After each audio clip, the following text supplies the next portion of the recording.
नमस्कार दोस्तों। किस्से गलियारों के आपका स्वागत करता है।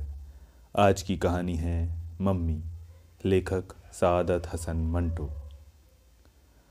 नाम उसका मिसेस स्टेला जैक्सन था, मगर सब उसे मम्मी कहते थे। वो दरमियाने कद की अधेड़ उम्र की औरत थी। उसका खाविंद जैक्सन पिछली जंगे अजीम में मारा गया था और उसकी पेंशन स्टेला को पिछले चंद बरसों से मिल रही थी। वो पूना में कैसे आई, कब से वहाँ थी, इसके मुत्तलिक मुझे कुछ मालूम नहीं।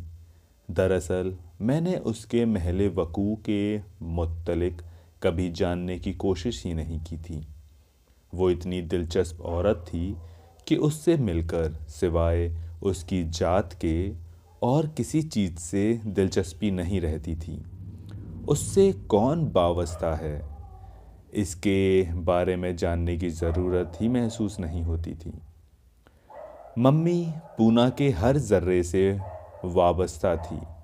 हो सकता है मेरी बात में एक हद तक मुबालगा हो।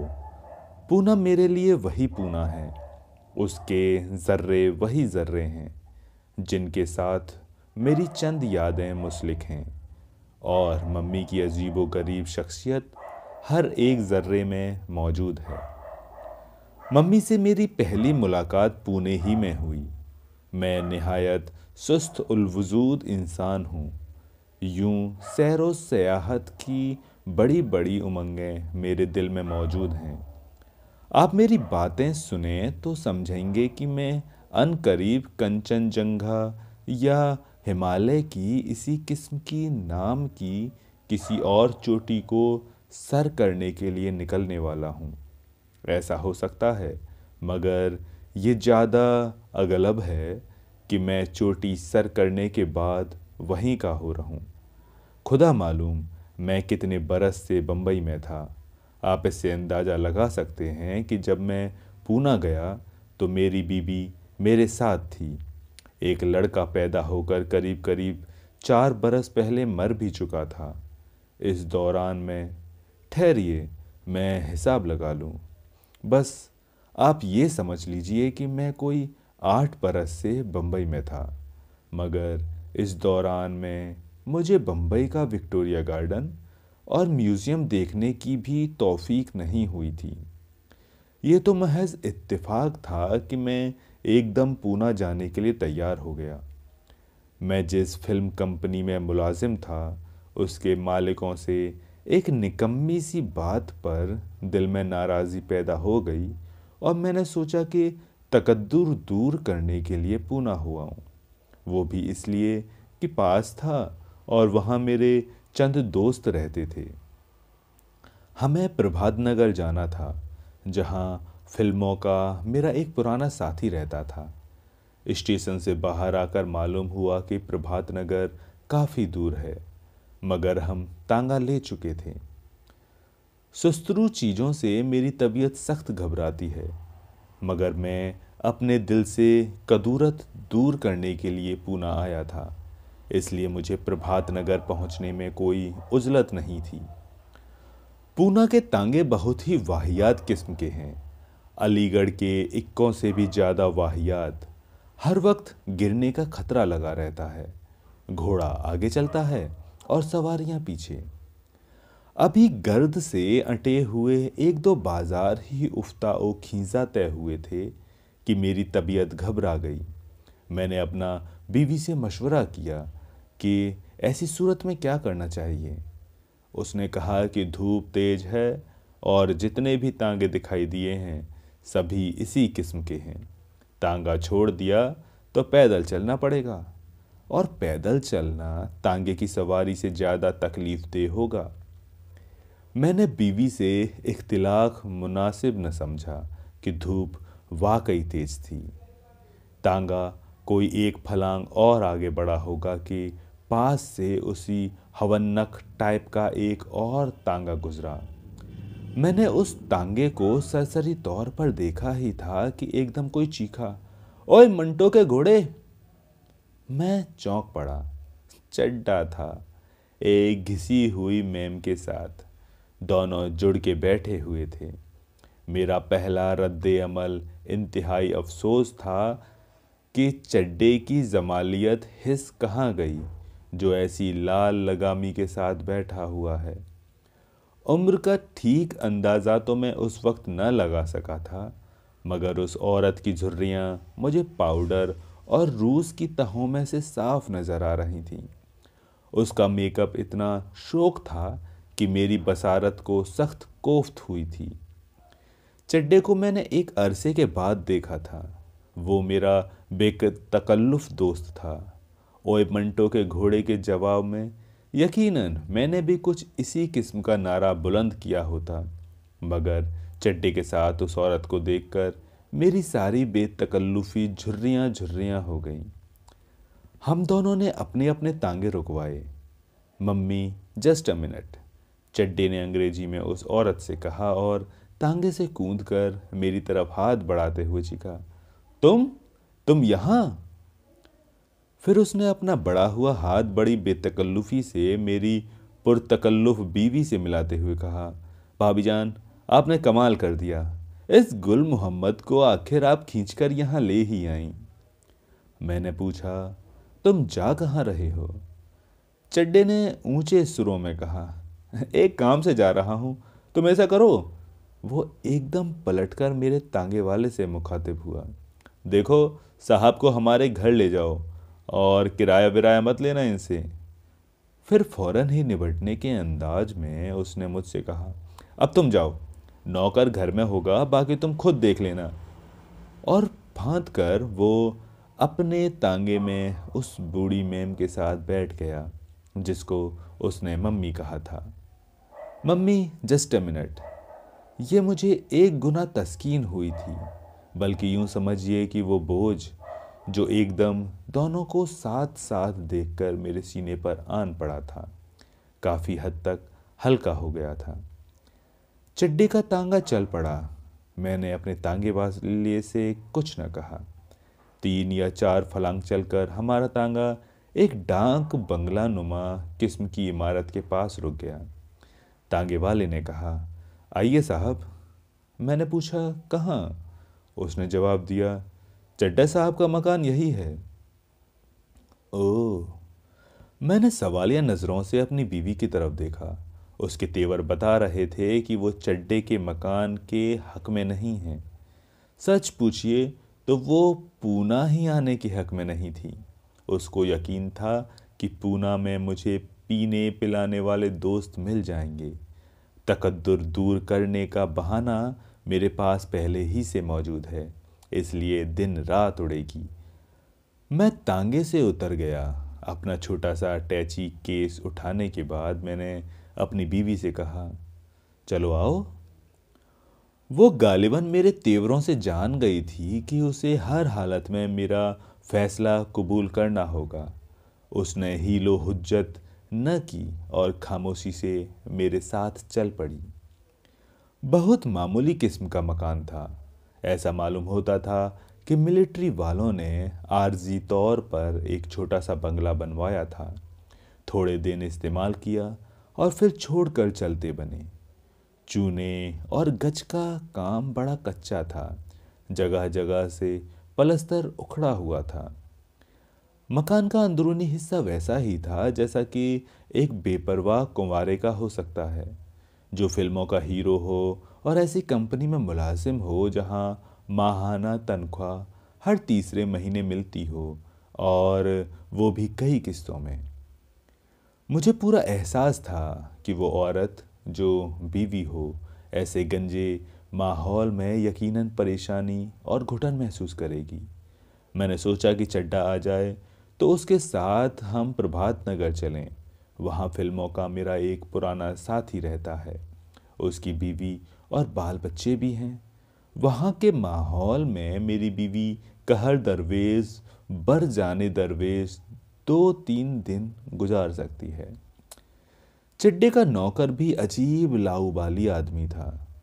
जब हम घर में दाखिल हुए तो सब दरवाजे खुले हुए थे और वो मौजूद नहीं था। जब वो आया तो उसने हमारी मौजूदगी का कोई नोटिस ही न लिया, जैसे हम सालह साल से वहीं बैठे हों और अभी सालह साल वहीं बैठे रहने का इरादा रखते हों।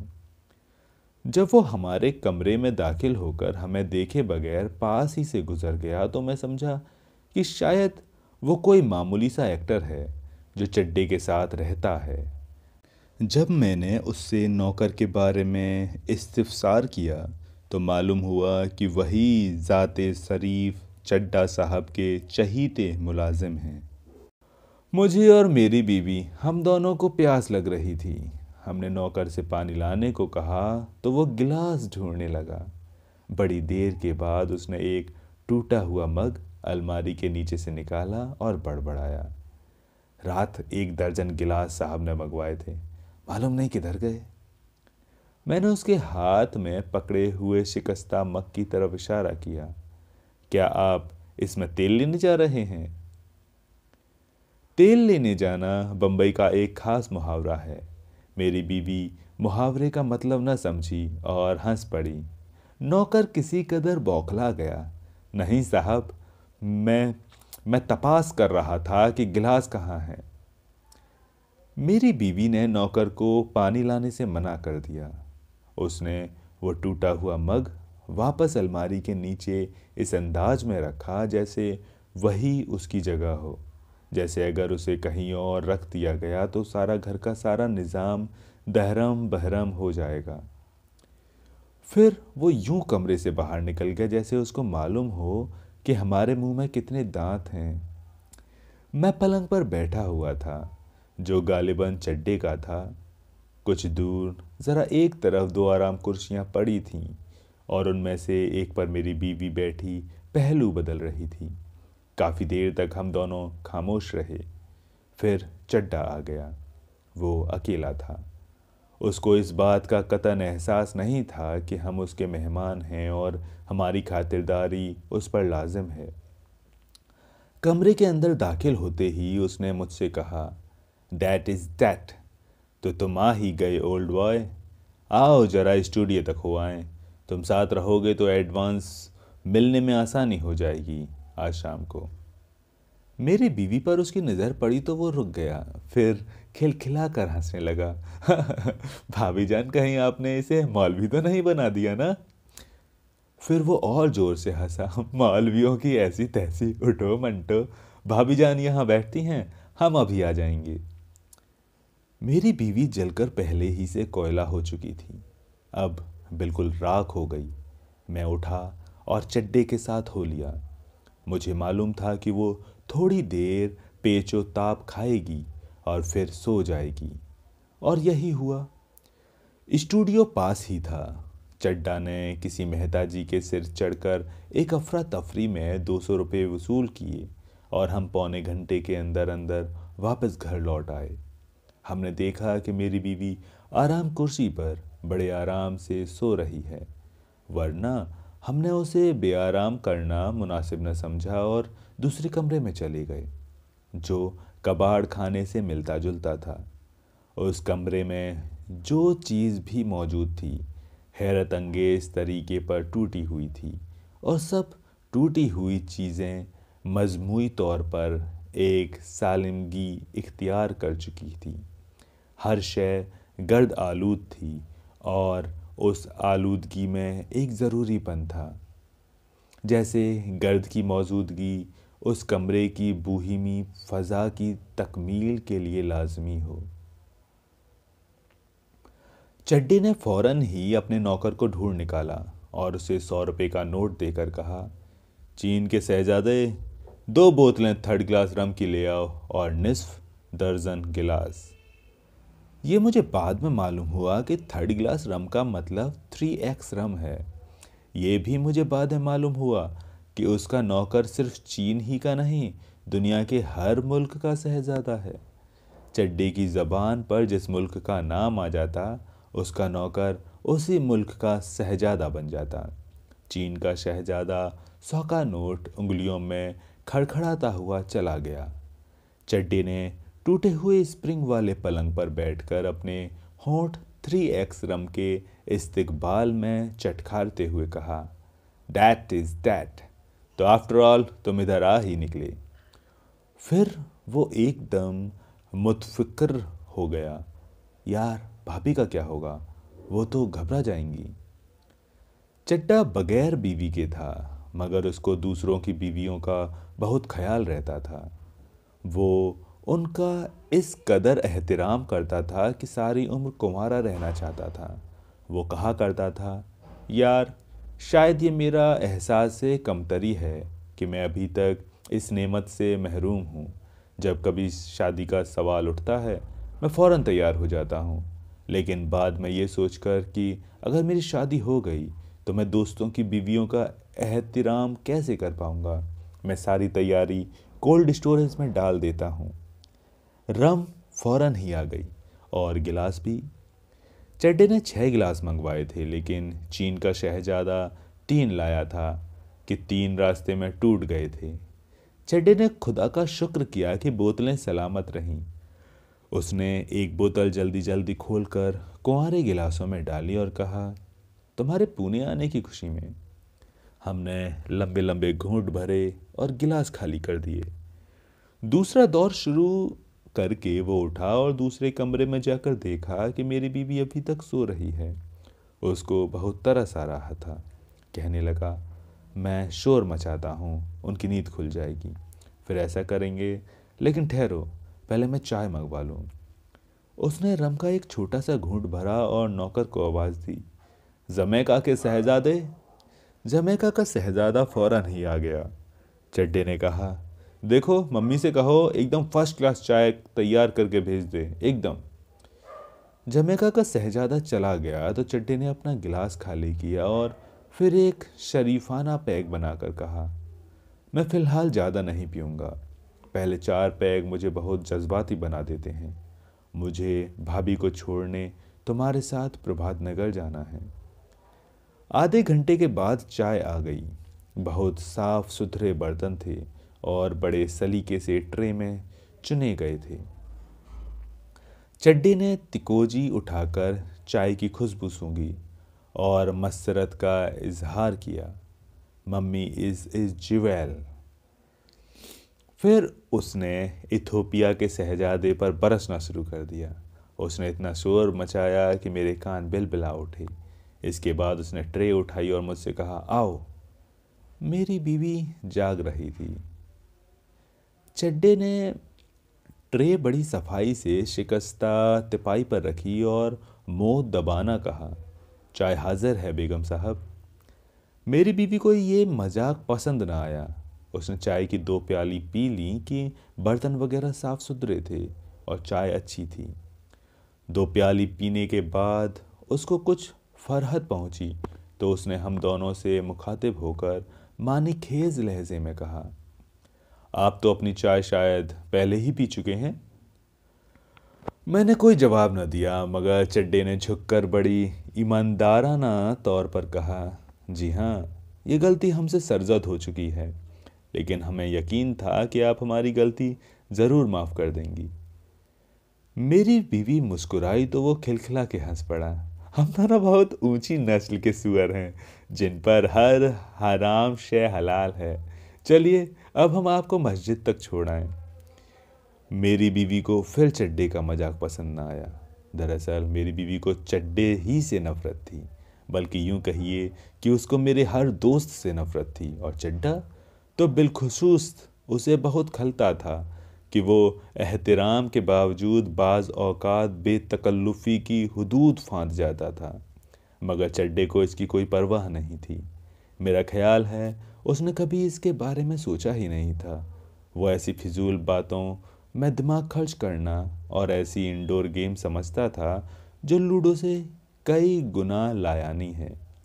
उसने मेरी बीवी के जले भुने तेवरों को बड़ी हशाश बशाश नज़रों से देखा और नौकर को आवाज़ दी, कबाबिस्तान के शहजादे, एक अदद तांगा लाओ, रोल्स रॉयस किस्म का। कबाबिस्तान का शहजादा चला गया और साथ ही चड्डा भी। तखलिया मिला तो मैंने अपनी बीवी को समझाया कि कबाब होने की ज़रूरत नहीं। इंसान की ज़िंदगी में ऐसे लम्हात आ ही जाया करते हैं जो वहमो गुमान में भी नहीं होते। उनको बसर करने का सबसे अच्छा तरीका यही है कि उनको गुजर जाने दिया जाए। लेकिन हस्बे मामूल मेरी बीवी ने मेरी इस कन्फ्यूसियाना नसीहत को पल्ले न बांधा और बड़बड़ाती रही। इतने में कबाबिस्तान का शहजादा रोल्स रॉयस किस्म का तांगा लेकर आ गया और हम प्रभात नगर के लिए रवाना हो गए। और ये बहुत ही अच्छा हुआ कि फिल्मों का मेरा पुराना साथी घर में मौजूद नहीं था। हाँ, उसकी बीवी थी। चड्डे ने मेरी बीवी मेरे पुराने साथी की बीवी के सुपुर्द की और कहा, खरबूजा खरबूजे को देखकर रंग पकड़ता है, बीवी बीवी को देखकर रंग पकड़ती है, और ये हम अभी हाजिर होकर देखेंगे। फिर वो मुझसे मुखातिब हुआ, चलो मंटो, स्टूडियो में तुम्हारे पुराने साथी को पकड़ें। चड्ढा कुछ ऐसी अफरा तफरी मचा दिया करता था कि मुखालिफ कुव्वतों को सोचने समझने का बहुत कम मौका मिलता था। उसने मेरा बाजू पकड़ा और मुझे बाहर खींच लाया। मेरी बीवी देखती ही रह गई। तांगे में सवार होकर उसने कुछ सोचने के से अंदाज में कहा, यह तो हो गया, अब प्रोग्राम क्या बने। फिर खिलखिला कर हंस पड़ा, मम्मी, ग्रेट मम्मी। मैं चड्डे से पूछने ही वाला था, ये मम्मी किस तोतनक आमून की औलाद है कि उसने बातों का कुछ ऐसा सिलसिला शुरू कर दिया कि मेरा इस्तिफसार गैर तबई मौत मर गया। तांगा वापस उसी डाक बंगला नुमा इमारत के पास पहुंच गया जिसका नाम सईदा काटेज था, मगर चड्डा जिसको कबीदा काटेज कहता था, इसलिए कि उसमें रहने वाले सबके सब कबीदा खातिर रहते थे। हालांकि ये गलत था, जैसा कि मुझे बाद में मालूम हुआ। उस काटेज में काफ़ी आदमी रहते थे, जबकि बादी उल नज़र में वो जगह बिल्कुल गैर आबाद मालूम होती थी। सबके सब उसी फिल्म कंपनी के मुलाजिम थे जो महीने की तनख्वाह हर तीसरे महीने देती थी, और वो भी कई किस्तों में। एक एक करके जब उस कॉटेज के साकिनों से मेरा तारुफ हुआ तो मुझे पता चला कि सब असिस्टेंट डायरेक्टर थे। कोई चीफ असिस्टेंट डायरेक्टर था तो कोई उसका नायब, और कोई नायब दर नायब। हर दूसरा किसी पहले का असिस्टेंट था और अपनी ज़ाती फिल्म कंपनी की बुनियादें उस्तुवार करने के लिए सरमाया फराहम करने की कोशिश कर रहा था। पोशिश और वज़े कतः के एतबार से हर एक हीरो मालूम होता था। कंट्रोल का ज़माना था, मगर किसी के पास राशन कार्ड नहीं था। हर वो चीज़ जो थोड़ी सी तकलीफ़ के बाद कम कीमत पर दस्तयाब हो सकती थी, ये लोग ब्लैक मार्केट से खरीदते थे। फिल्म ज़रूर देखते थे, रेस का मौसम हो तो रेस ज़रूर खेलते थे, वरना सट्टा जीतते साजों तादीर थे, मगर हारते हर रोज़ थे। सईदा काटेज की आबादी बहुत गजान थी, बहुत कम थी, इसलिए मोटर गैरेज भी रियायत के लिए इस्तेमाल होता था। उस मोटर गैरेज में एक फैमिली रहती थी। शीरी नाम की एक औरत थी जिसका खाविंद शायद महज यकसानियत तोड़ने के लिए असिस्टेंट डायरेक्टर नहीं था। हालांकि वो उसी फिल्म कंपनी में मुलाजिम था, वो मोटर ड्राइवर था। मालूम नहीं वो कॉटेज में कब आता था और कॉटेज से कब जाता था कि मैंने उस शरीफ आदमी को वहाँ कभी नहीं देखा।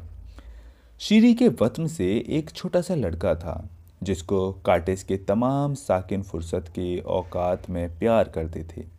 शीरी जो कबूल सूरत थी, अपना बेशतर वक्त गैरेज के अंदर गुजारती थी।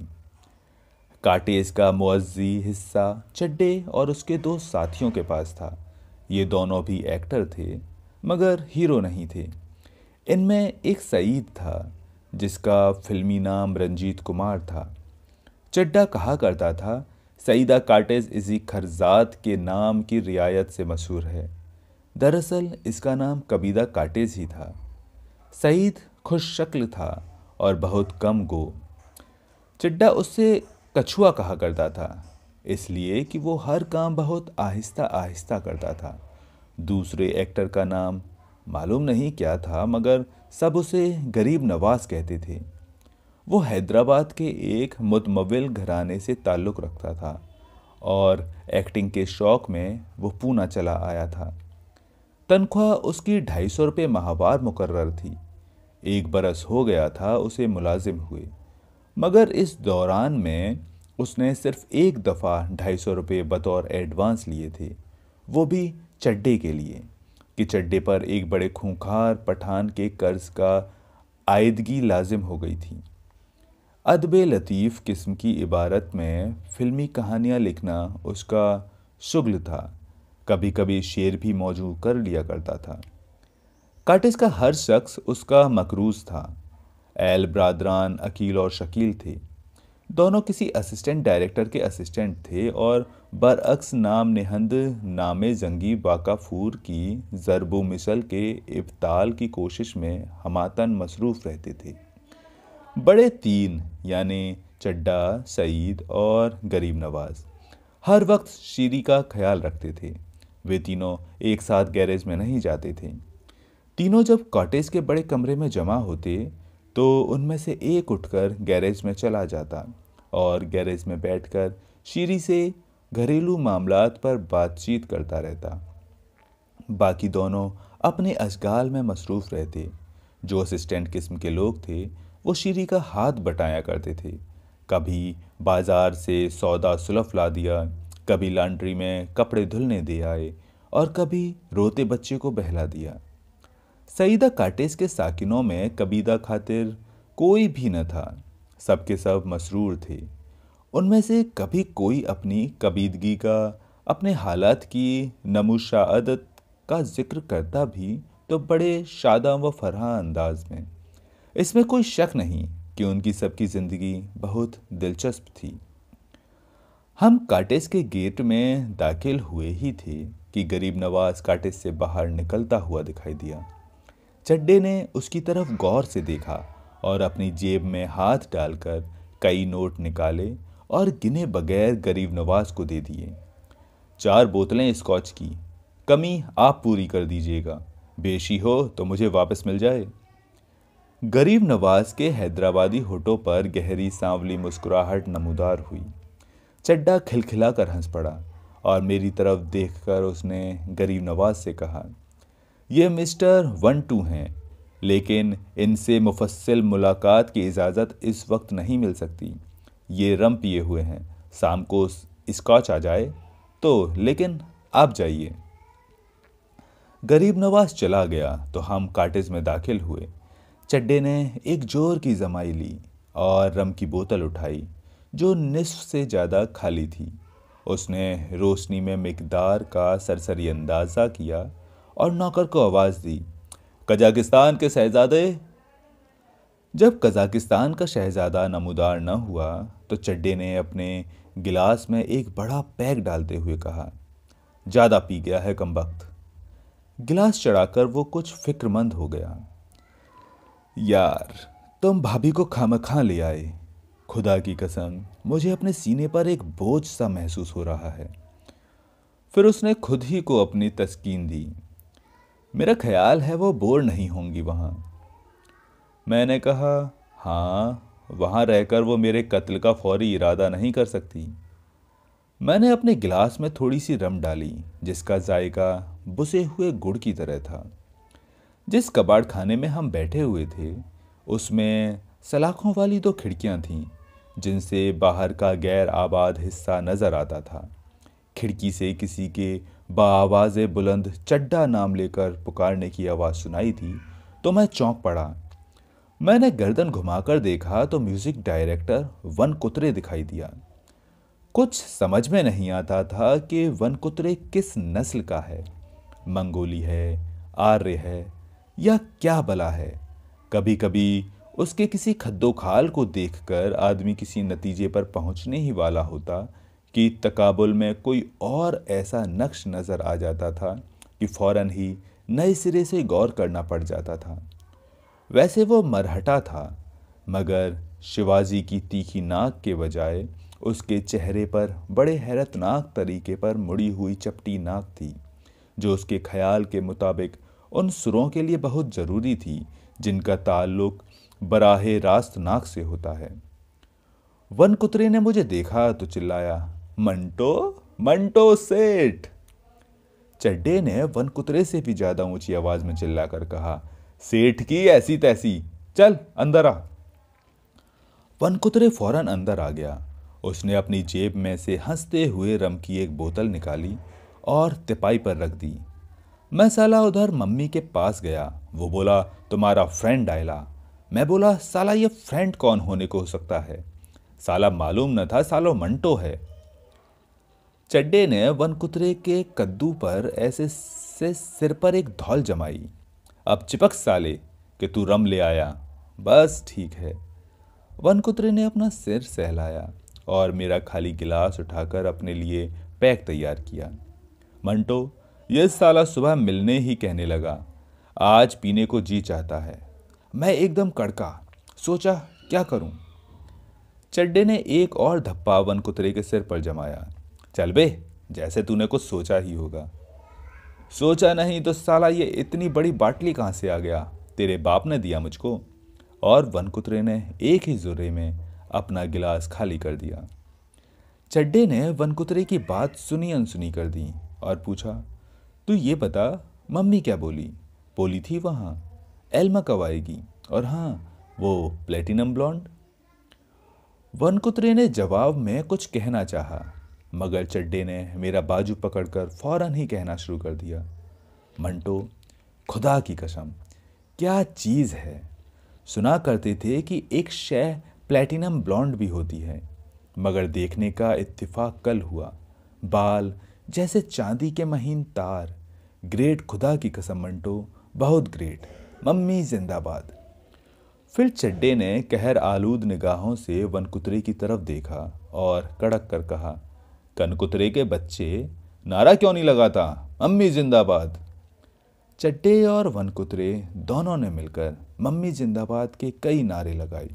इसके बाद वनकुतरे ने फिर चड्डे के सवालों का जवाब देना चाहा, मगर चड्डे ने उसे खामोश कर दिया। छोड़ यार, मैं जज्बाती हो गया हूँ।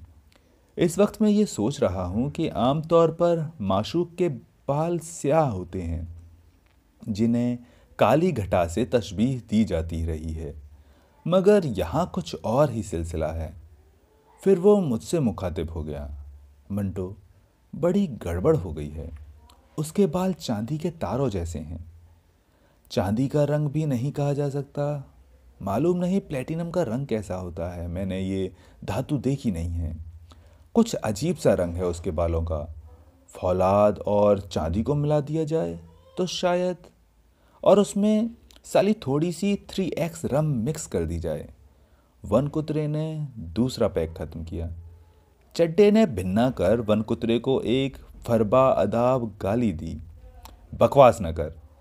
फिर चड्डे ने बड़ी रहम अंगेज नज़रों से मेरी तरफ देखा। मैं वाकई जज्बाती हो गया हूँ।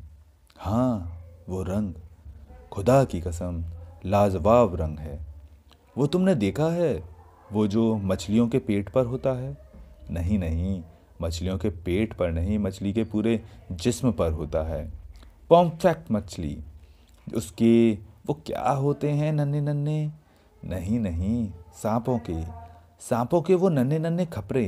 हाँ खपरे, बस उनका रंग। खपरे, ये नाम मुझे एक हिंदुस्तोड़े ने बताया था। इतनी खूबसूरत चीज़ और ऐसा वाहियात नाम। पंजाबी में हम इन्हें चाने कहते हैं।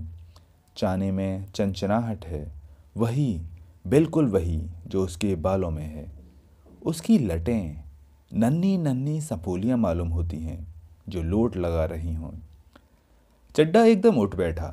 सपोलियों की ऐसी तैसी, मैं जज्बाती हो गया हूँ। वनकुतरे ने बड़े भोले अंदाज में पूछा वो क्या होता है। चड्डे ने जवाब दिया सेंटिमेंटल, लेकिन साला तू क्या समझेगा बालाजी बाजीराव और नाना फड़नवीस की औलाद। वनकुतरे ने अपने लिए एक और पैक बनाया और मुझसे मुखातिब हुआ। ये साला चड्डा समझता क्या है, मैं इंग्लिश नहीं समझता हूँ। साला मैं मैट्रिकुलेट हूँ। साला मेरा बाप मुझसे बहुत मोहब्बत करता था। उसने, चड्डे ने चिढ़कर कहा, उसने तुझे तानसेन बना दिया। उसने तेरी नाक मरोड़ दी कि तेरे अंदर के निकोड़े सर आसानी से बाहर निकल सकें। बचपन ही में उसने तुझे ध्रुपद सिखा दिया था और दूध पीने के लिए तू मियाँ की तोड़ी में रोया करता था। और तूने पहली बार पट दीपकी में की थी, और तेरा बाप जगत का उस्ताद था, बैजू बावरे के भी कान काटता था, और तू आज अपने बाप के कान काटता है, इसलिए तेरा नाम कनकुतरे है। फिर चड्डा मुझसे कहने लगा, मंटो, ये साला जब भी पीता है अपने बाप की तारीफें शुरू कर देता है। इसका बाप इससे मोहब्बत करता था तो साला उसने मुझ पर क्या एहसान कर दिया। उसने साला इसको मैट्रिकुलेट बना दिया तो साला क्या मैं अपने बीए की डिग्री फाड़ के फेंक दूं। वनकुतरे ने चड्डे की बौछार की मुदाफात करनी चाहिए, मगर चड्डे ने उसको बोलने ही ना दिया। चुप रह कनकुतरे, मैं कह चुका हूं कि सेंटिमेंटल हो गया हूं। हाँ, वो रंग पॉम्फ्रेट मछली के, नहीं, सांप के नन्हे नन्हे खपरे, बस उन्हीं का रंग। मम्मी ने खुदा मालूम अपनी बीन पर कौन सा राग बजाकर इस नागिन को बाहर निकाला है।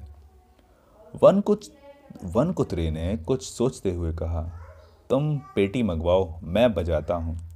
चड्डा खिलखिलाकर हंसने लगा। बैठ बे मैट्रिकुलेट के चॉकलेट। उसने रम की बोतल में से रम के वाकियात अपने गिलास में उड़ेले और मुझसे कहा, मंटो, अगर यह प्लेटिनम ब्लॉन्ड ना पटी तो मिस्टर चड्डा हिमालय की पहाड़ की किसी ऊंची चोटी पर धुनी रमा कर बैठ जाएंगे। और उसने गिलास खाली कर दिया। वनकुतरे ने अपनी लाई हुई बोतल खोलनी शुरू की। मंटो, मुर्गी एकदम चांगली है। मैंने कहा, कभी देख लेंगे। चड्डा फौरन बोला, कभी क्यों, आज ही, आज रात मैं एक पार्टी दे रहा हूँ। ये बहुत ही अच्छा हुआ मंटो कि तुम आ गए, और तुम्हारी वजह से श्री 108 मेहता जी ने एडवांस भी दे दिया है, वरना बड़ी मुश्किल हो जाती। आज की रात। और चड्डे ने बड़े भौंदे सुरों में गाना शुरू कर दिया। आज की रात साजे दर्द न छेड़। वनकुतरे म्यूजिक डायरेक्टर बेचारा चड्डे की इस जाति पर सदाए एहतिजाज बुलंद करने ही वाला था कि गरीब नवाज और रंजीत कुमार आ गए। दोनों के पास स्कॉच की 2-2 बोतलें थीं। दोनों ने बोतलें हिफाजत से एक किनारे पर रख दी। रंजीत कुमार ने मेरे अच्छे खासे मरासिम थे, मगर बेतकल्लुफ़ी नहीं थी। थोड़ी देर हमने आप कब आए, आज ही आया, ऐसी रस्म गुफ्तगू की, और फिर गिलास टकरा कर पीने में मशगूल हो गए। चिड्डा वाकई बहुत जज्बाती हो गया था। अब वो हर बात में उस प्लेटिनम ब्लॉन्ड का जिक्र ले आता था। रंजीत कुमार रम की चौथाई बोतल चढ़ा गया था। गरीब नवाज ने 3 तगड़े पैक पी लिए थे। नशे के मामले में उन सब की सतह अब तकरीबन एक जैसी थी। मैं तहम्मुल से धीरे धीरे बहुत ज़्यादा पीने का आदी हूँ, इसलिए मेरे जज्बात मुतदिल थे। मैंने उनकी गुफ्तगू से अंदाज़ा लगाया कि वे चारों उस लड़की पर बहुत बुरी तरह फरेफ्ता हैं जो मम्मी ने कहीं से पैदा की है। उस नायाब दाने का नाम फीलस था और वो पुणे के किसी हेयर ड्रेसिंग सैलून में मुलाजिम थी। उसकी उम्र 14-15 बरस के करीब थी और आमतौर पर उसके साथ एक हिजड़ानुमा लड़का रहता था।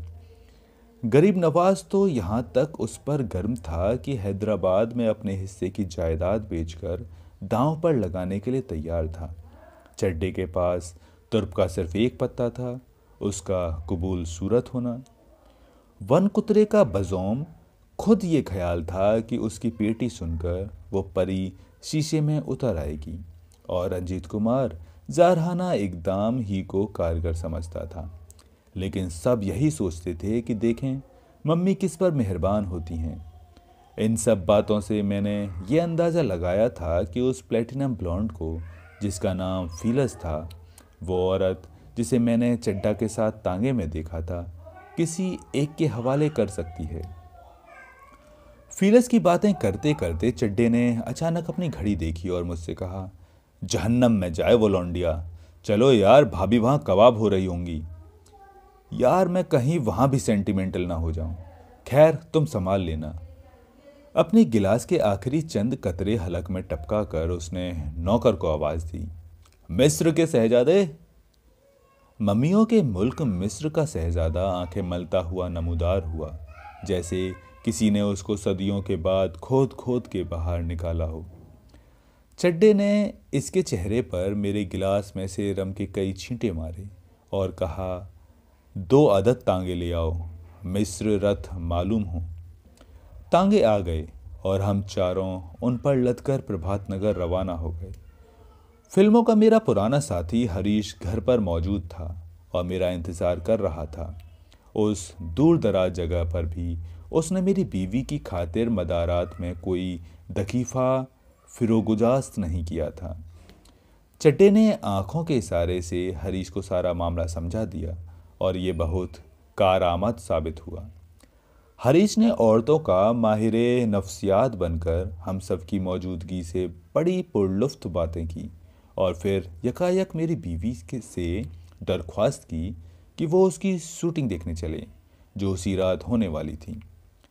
मेरी बीवी ने, जिसका वक्त हरीश के घर में कुछ अच्छा ही कटा था, पूछा, कोई गाना फिल्मा रहे हैं आप? हरीश ने जवाब दिया, जी नहीं, गाना तो कल फिल्माया जाएगा। तो ठीक है, आप कल चलिएगा।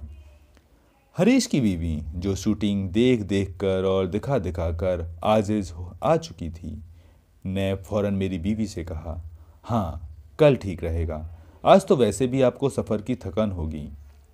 हम सब ने इत्मीनान का सांस लिया।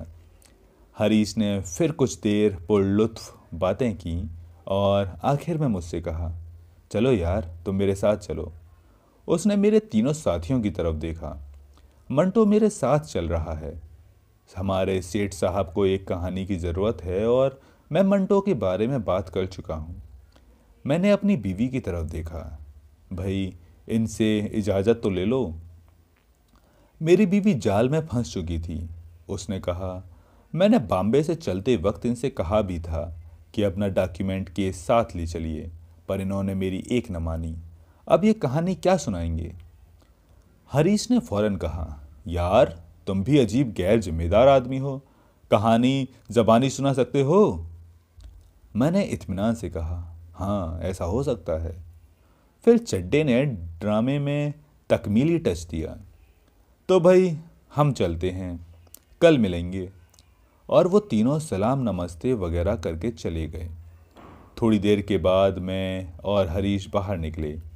तांगों के अड्डे के बाहर चड्डे ने हमें देखते ही जोर का नारा लगाया, राजा हरीशचंद्र जिंदाबाद।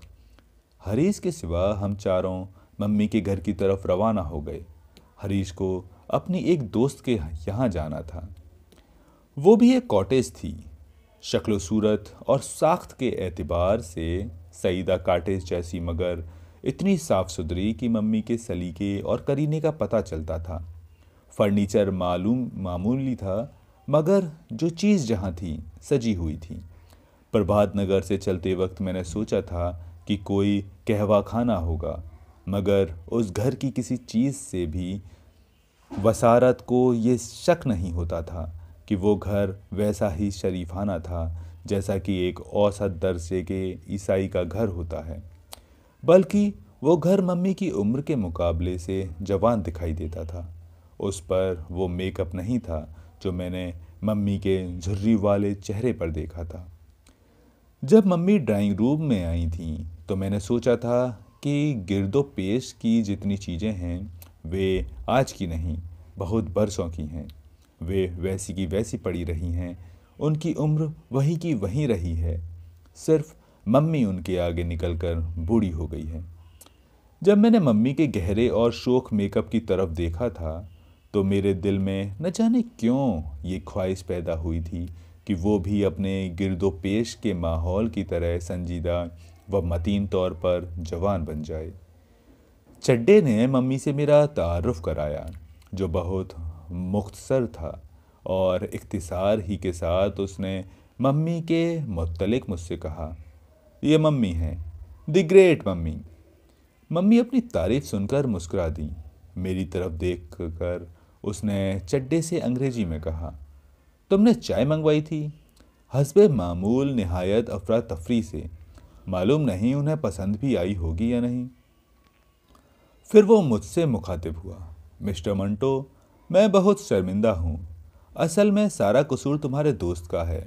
जो मेरा नाकाबिले इस्लाह लड़का है।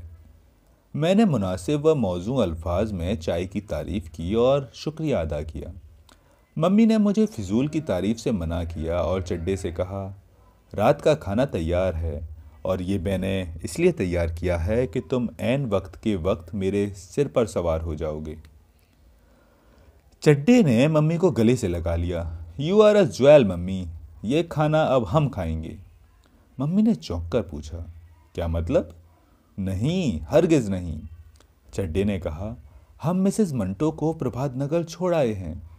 मम्मी चिल्लाई, खुदा तुम्हें गारत करे, ये तुमने क्या किया? चड्डा खिलखिला कर हंसा, आज रात पार्टी जो होने वाली थी वो तो मैंने मिसेस मंटो को देखते ही अपने दिल में कैंसिल कर दी थी। मम्मी ने अपना सिगरेट सुलगाया। चड्डे का दिल डूब गया। अब खुदा तुम्हें गारत करे, और ये सब प्लान हमने सिर्फ उस पार्टी के लिए बनाया था। वो कुर्सी पर या सजदा होकर बैठ गया और कमरे के हर जर्रे से मुखातिब होकर कहने लगा, लो, सारे ख्वाब मलियामेट हो गए। प्लेटिनम ब्लॉन्ड, औंधे सांप के नंगे नन्हे नन्हे खपरों जैसे रंग वाले बाल। एकदम वो उठा और उसने मम्मी को बाजुओं से पकड़ लिया। कैंसिल की थी, अपने दिल में कैंसिल की थी ना? लो, मैं तुम्हारे दिल पर साद बना देता हूँ। और उसने मम्मी के दिल के मुकाम पर अपनी एक उंगली से बहुत बड़ा साद बना दिया और बाआवाज़े बुलंद पुकारा, हुर्रे! मम्मी मुत्तालिका लोगों को इत्तला पहुंचा चुकी थी कि पार्टी मनसूख हो चुकी है। मैंने महसूस किया कि वो चड्डे को दिलगीर करना नहीं चाहती थी, इसलिए उसने सबसे शफ़क़त से चड्डे के गाल थपथपाए और कहा, तुम फिक्र न करो, मैं अभी इंतज़ाम करती हूँ। और वो इंतज़ाम करने बाहर चली गई। चड्डे ने खुशी का एक नारा बुलंद किया और वन कुतरे से कहा, जनरल वन कुतरे, जाओ हेड क्वार्टर से सारी तोपें ले आओ। वन कुतरे ने सैल्यूट किया और हुक्म की तामील के लिए चला गया। सईदा काटेज बिल्कुल पास थी। वन कुतरे 10 मिनट के अंदर अंदर स्काच की बोतलें लेकर वापस आ गया। उसके साथ चड्डे का नौकर भी था। चड्डे ने नौकर को देखा तो उसका इस्तकबाल किया। आओ आओ कुहकाफ के शहजादे, वो सांप के खपरों जैसे रंग के बालों वाली लौंडी आ रही है, तुम भी किस्मत आजमाई कर लेना। रंजीत कुमार और गरीब नवाज दोनों को चड्डे की ये सलाह आम है याराने नुक्ता दां के लिए वाली बात बहुत नागवार मालूम हुई। दोनों ने मुझसे कहा कि ये चड्डे की बहुत बेहूदगी है। इस बेहूदगी को उन्होंने बहुत महसूस किया था। चड्डा हस्बे आदत अपनी हाँकता रहा और वे दोनों एक कोने में बैठे एक दूसरे से अपने अपने दुख का इजहार करते रहे। चड्डा, वन कुतरे, गरीब नवाज और रंजीत कुमार चारों ड्राइंग रूम में मौजूद थे। मम्मी ड्राइंग रूम में मौजूद नहीं थी। मैं सोच रहा था कि ये सब छोटे छोटे बच्चे हैं और इनकी माँ इनके लिए खिलौने लाने बाहर गई हुई हैं। ये सब मुंतज़िर हैं। एक बच्चा चड्डा मुतमईन है कि सबसे बढ़िया और अच्छा खिलौना उसे ही मिलेगा, इसलिए कि वो माँ का चहीता है। 2 बच्चों का गम एक जैसा है, इसलिए कि वे एक दूसरे के मुनिस बन गए हैं। चौथा बच्चा बस यूं ही अलग पड़ा हुआ है, और वो प्लेटिनम ब्लॉन्ड, वो एक छोटी सी गुड़िया के मानंद है। हर फ़ज़ा, हर माहौल की अपनी मौसीकी होती है। उस वक्त जो मौसीकी मेरे दिल के कानों तक पहुंची थी, उसमें कोई सुर इस्तियाल अंग्रेज़ नहीं था। हर शय माँ और उसके बच्चों और उनके बाहमी रिश्तों की तरह काबिले फ़हम और यकीनी था। मैंने जब मम्मी को तांगे में चड्डे के साथ देखा था तो मेरी जमालियाती हिस्स को सदमा पहुंचा था। अब मुझे अफसोस हुआ कि मेरे दिल में उन दोनों के मुत्तलिक वाहियात ख्याल पैदा हुए थे। लेकिन एक सवाल अब भी मुझे बार बार सता रहा था कि वो इतना शोख मेकअप क्यों करती है, जो उसकी झुर्रियों की तौहीन है, उस ममता की तज़हीक है जो उसके दिल में चड्डे, गरीब नवाज, रंजीत कुमार और वन कुतरे के लिए मौजूद है। और खुदा मालूम और किस किस के लिए। बातों बातों में चड्डे से मैंने पूछा, यार ये तो बताओ तुम्हारी मम्मी इतना शौक मेकअप क्यों करती हैं? इसलिए कि दुनिया हर शौक चीज़ को पसंद करती है। तुम्हारे और मेरे जैसे उल्लू इस दुनिया में बहुत कम बसते हैं जो मध्यम सुर और मध्यम रंग पसंद करते हैं, जो जवानी को बचपन के रूप में नहीं देखना चाहते, जो बुढ़ापे पर जवानी का मुलम्मा पसंद नहीं करते। हम जो खुद को आर्टिस्ट कहते हैं उल्लू के पट्टे हैं। मैं तुम्हें एक दिलचस्प वाकया सुनाता हूँ। बैसाखी का मेला था तुम्हारे अमृतसर से, रामबाग के उस बाजार में जहाँ तकियाइयाँ रहती हैं। जो जवान जाट गुजर रहे थे, एक सेहतमंद जवान ने, खालिस दूध और मक्खन पर पले हुए उस जवान ने, जिसकी नई जूती उसकी लाठी पर टंगी बाजीगरी कर रही थी, ऊपर एक कोठे की तरफ देखा।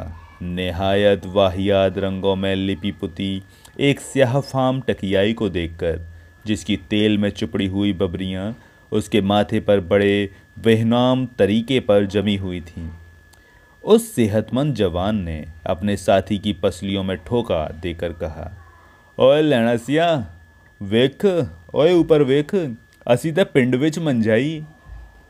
चड्डा आखिरी लफ्ज़ खुदा मालूम क्यों गोल कर गया। हालांकि वो शाइस्तगी का बिल्कुल कायल नहीं था। वो खिलखिला कर हंसने लगा। उस जाट के लिए वो चुड़ैल ही उस वक्त कोहपाक की परी थी और उसके गांव की हसीनो जमील मुटियारे बेडोल भैंसें।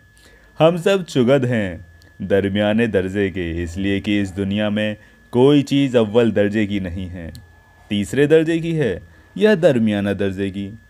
लेकिन फीलस फीलस खासुल खास दर्जे की चीज़ है, वो सांप की खपरें। वन कुतरे ने चड्डे के सिर पर धप्पा मारा।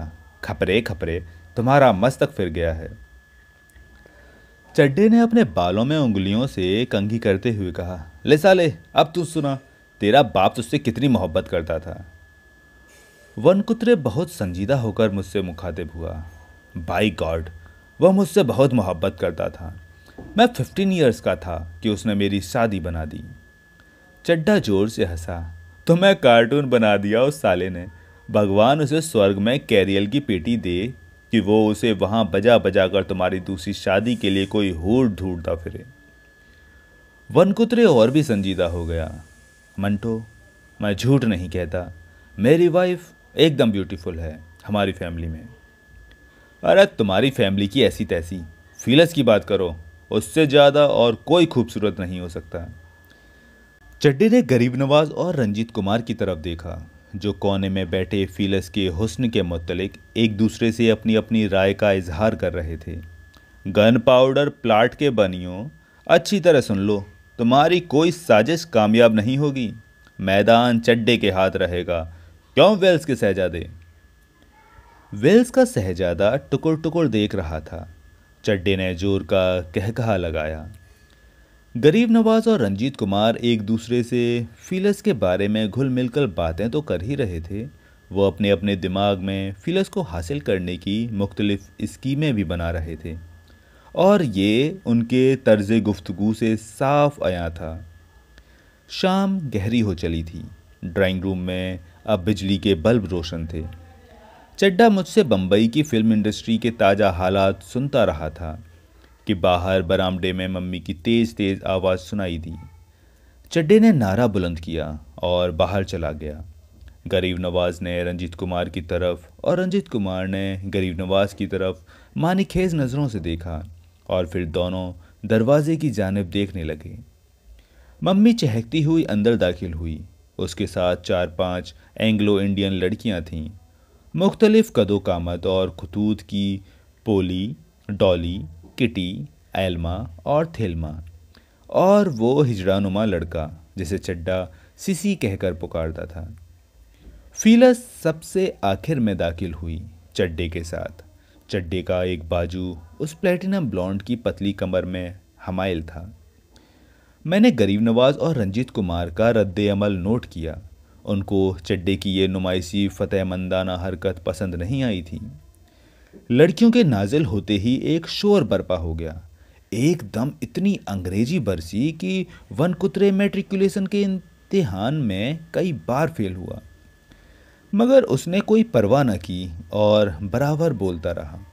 जब उससे किसी ने इल्तिफात न बरता तो वो एल्मा की बड़ी बहन थेल्मा के साथ एक सोफे पर अलग बैठ गया और पूछने लगा कि उसने हिंदुस्तानी डांस के और कितने नए तोड़े सीखे हैं। वनकुत्रे इधर तो थर्ड थर्ड की 1 2 3 बना बनाकर थेल्मा को तोड़े बता रहा था, उधर चड्डा बाकी लड़कियों के जुर्मुट में अंग्रेजी के नंगे नंगे लिमरिक सुना रहा था जो उसको हजारों की तादाद में जवान याद थे। मम्मी सोडे की बोतलें और गजक वगैरह मंगवा रही थीं। रंजीत कुमार सिगरेट के कश लगाता हुआ टकटकी बांधे फीलस की तरफ देख रहा था और गरीब नवाज बार बार मम्मी से कह रहा था कि रुपए कम पड़ जाएं तो वो उससे ले लें। स्कॉच खुली और पहला दौर शुरू हुआ। फीलस को शामिल होने के लिए कहा गया तो उसने अपने प्लेटिनमी बालों को एक खफीफ सा झटका देकर इनकार कर दिया कि वो शराब नहीं पिया करती। सबने इसरार किया मगर वो न मानी।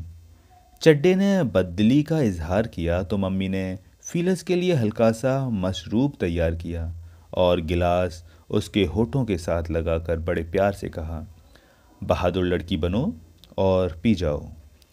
फीलस इनकार न कर सकी। चड्डा खुश हो गया और उसने इसी खुशी में 20-25 और लिमरिक सुनाए। सब मजे लेते रहे। मैंने सोचा उरियानी से तंग आकर इंसान ने सतरपोशी इख्तियार की होगी। यही वजह है कि अब वो सतरपोशी से उकता कर कभी कभी उरियानी की तरफ दौड़ने लगता है। शाइस्तगी का रद्दे अमल यकीनन नाशाइस्तगी है। इस फरार का कतई तौर पर एक दिलकश पहलू भी है। इंसान को एक मुसलसल यक आहक कोफ्त से चंद घड़ियों के लिए निजात मिल जाती है। मैंने मम्मी की तरफ देखा जो बहुत हशाश बशाश जवान लड़कियों में घुली मुली चड्डे के नंगे नंगे लिमरिक सुन सुनकर हंस रही थी और कहे कहे लगा रही थी। उसके चेहरे पर वही वाहियात मेकअप था जिसके नीचे उसकी झुर्रियाँ साफ नजर आ रही थीं। उसकी झुर्रियाँ भी मसरूर थीं। मैंने फिर सोचा, आखिर लोग फरार को बुरा क्यों समझते हैं? वो फरार जो मेरी आंखों के सामने था, उसका जाहिर तो बदनुमा था लेकिन उसका बातिन बेहद खूबसूरत था और उस बातिन पर कोई बनाव सिंगार, कोई गाजा, कोई उपटना नहीं था। पोली एक कोने में खड़ी रंजीत कुमार के साथ अपने नए फ्रॉक के बारे में बातचीत कर रही थी। वो रंजीत कुमार को बता रही थी कि उसने सिर्फ अपनी होशियारी से बड़े कम दामों पर ऐसी उम्दा फ्रॉक तैयार कराई है। कपड़े के 2 अलग अलग टुकड़े जो बज़ाहिर बिल्कुल बेकार थे अब एक खूबसूरत पोशाक में तब्दील हो गए थे और रंजीत कुमार बड़े खलूस के साथ पोली को 2 नए ड्रेस बनवा देने का वादा कर रहा था।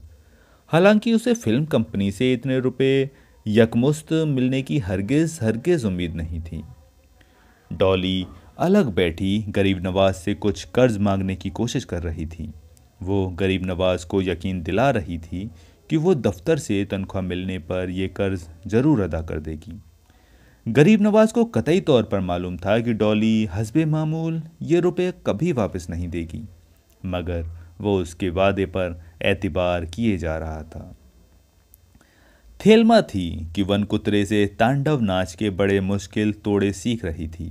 वनकुत्रे को मालूम था कि थेल्मा के पैर सारी उम्र कभी तांडव नाच के बोल अदा नहीं कर सकेंगे, मगर वो थेल्मा को बताए जा रहा था।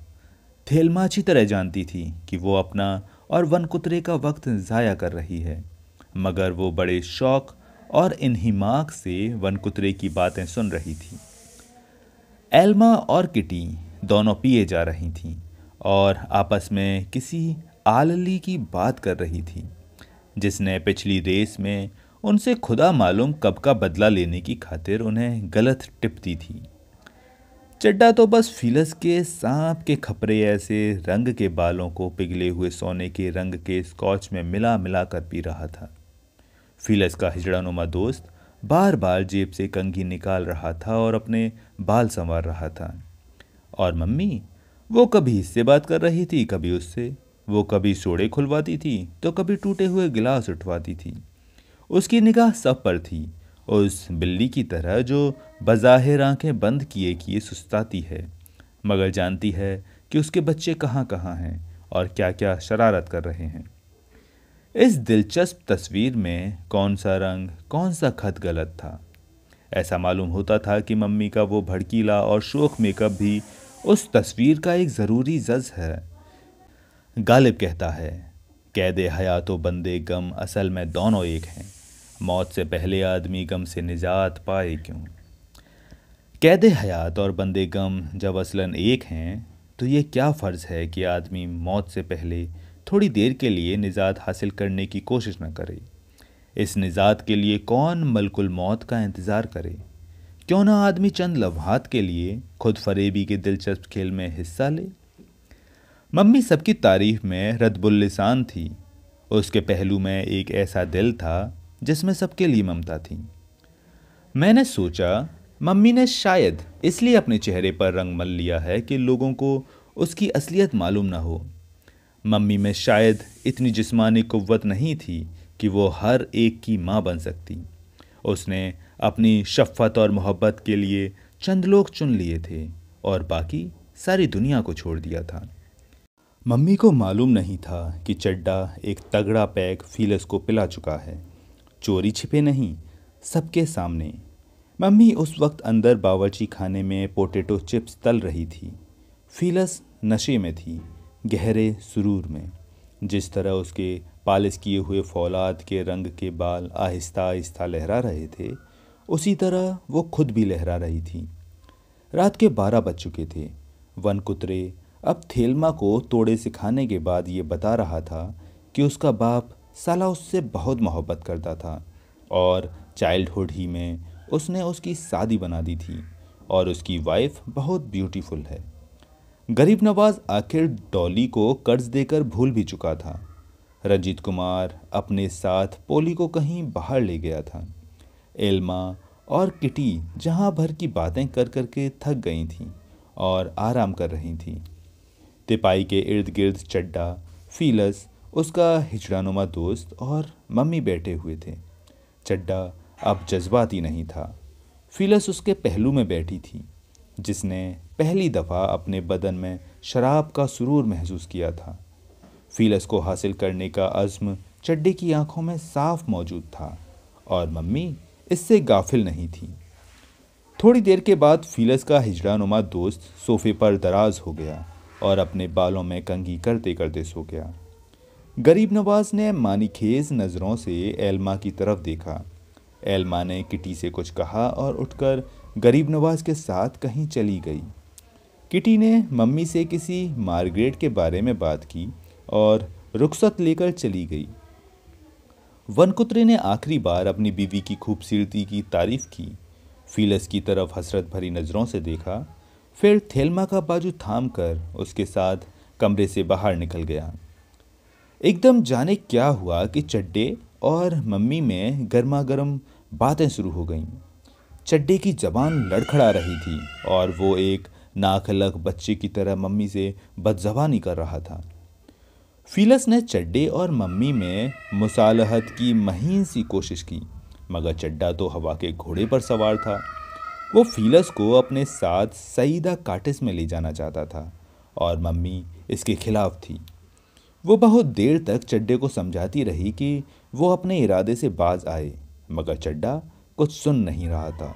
वो बार बार मम्मी से कह रहा था, तुम दीवानी हो गई हो बूढ़ी दल्लल्ला, फीलस मेरी है, पूछ लो इससे। मम्मी ने बहुत देर तक चड्डे की गालियां सुनी। आखिर उसने बड़े समझाने वाले अंदाज में चड्डा से कहा, चड्डा माई सन, तुम समझते क्यों नहीं? She is young, she is very young. Mummy की आवाज़ में कंपकपाहट थी, एक इल्तिजा थी, एक सरजंस थी, एक बड़ी भयानक तस्वीर थी। चड्डा कुछ समझ न सका। उस वक्त उसके पेशे नज़र सिर्फ फीलस और फीलस का हुसूल था। मैंने फीलस की तरफ देखा और पहली दफ़ा बड़ी शिद्दत से महसूस किया कि वो बहुत छोटी उम्र की है, बमुश्किल 15 बरस की। उसका सफ़ेद चेहरा नखरई बादलों में घिरा हुआ था। बारिश के पहले कतरे की तरह लरज रहा था। चड्डे ने फिलस को बाजू से पकड़कर अपनी तरफ खींचा और फिल्मी हीरो के अंदाज में उसे अपने सीने के साथ भींच लिया। मम्मी ने एहतिजाज की चीख बुलंद की, चड्डा छोड़ो उसे, फॉर गॉड सेक छोड़ दो इसे। जब चड्डे ने फिलस को अपने चौड़े सीने से जुदा न किया तो मम्मी ने चड्डे के मुंह पर एक चांटा मारा, गेट आउट, गेट आउट। चड्डा भौचक्का कर रह गया। उसने फिलस को अपने से जुदा करके एक धक्का दिया और मम्मी की तरफ कहर आलूद निगाहों से देखता हुआ कमरे से बाहर निकल गया। मैंने उठकर रुखसत ली और चड्डे के पीछे पीछे चला गया।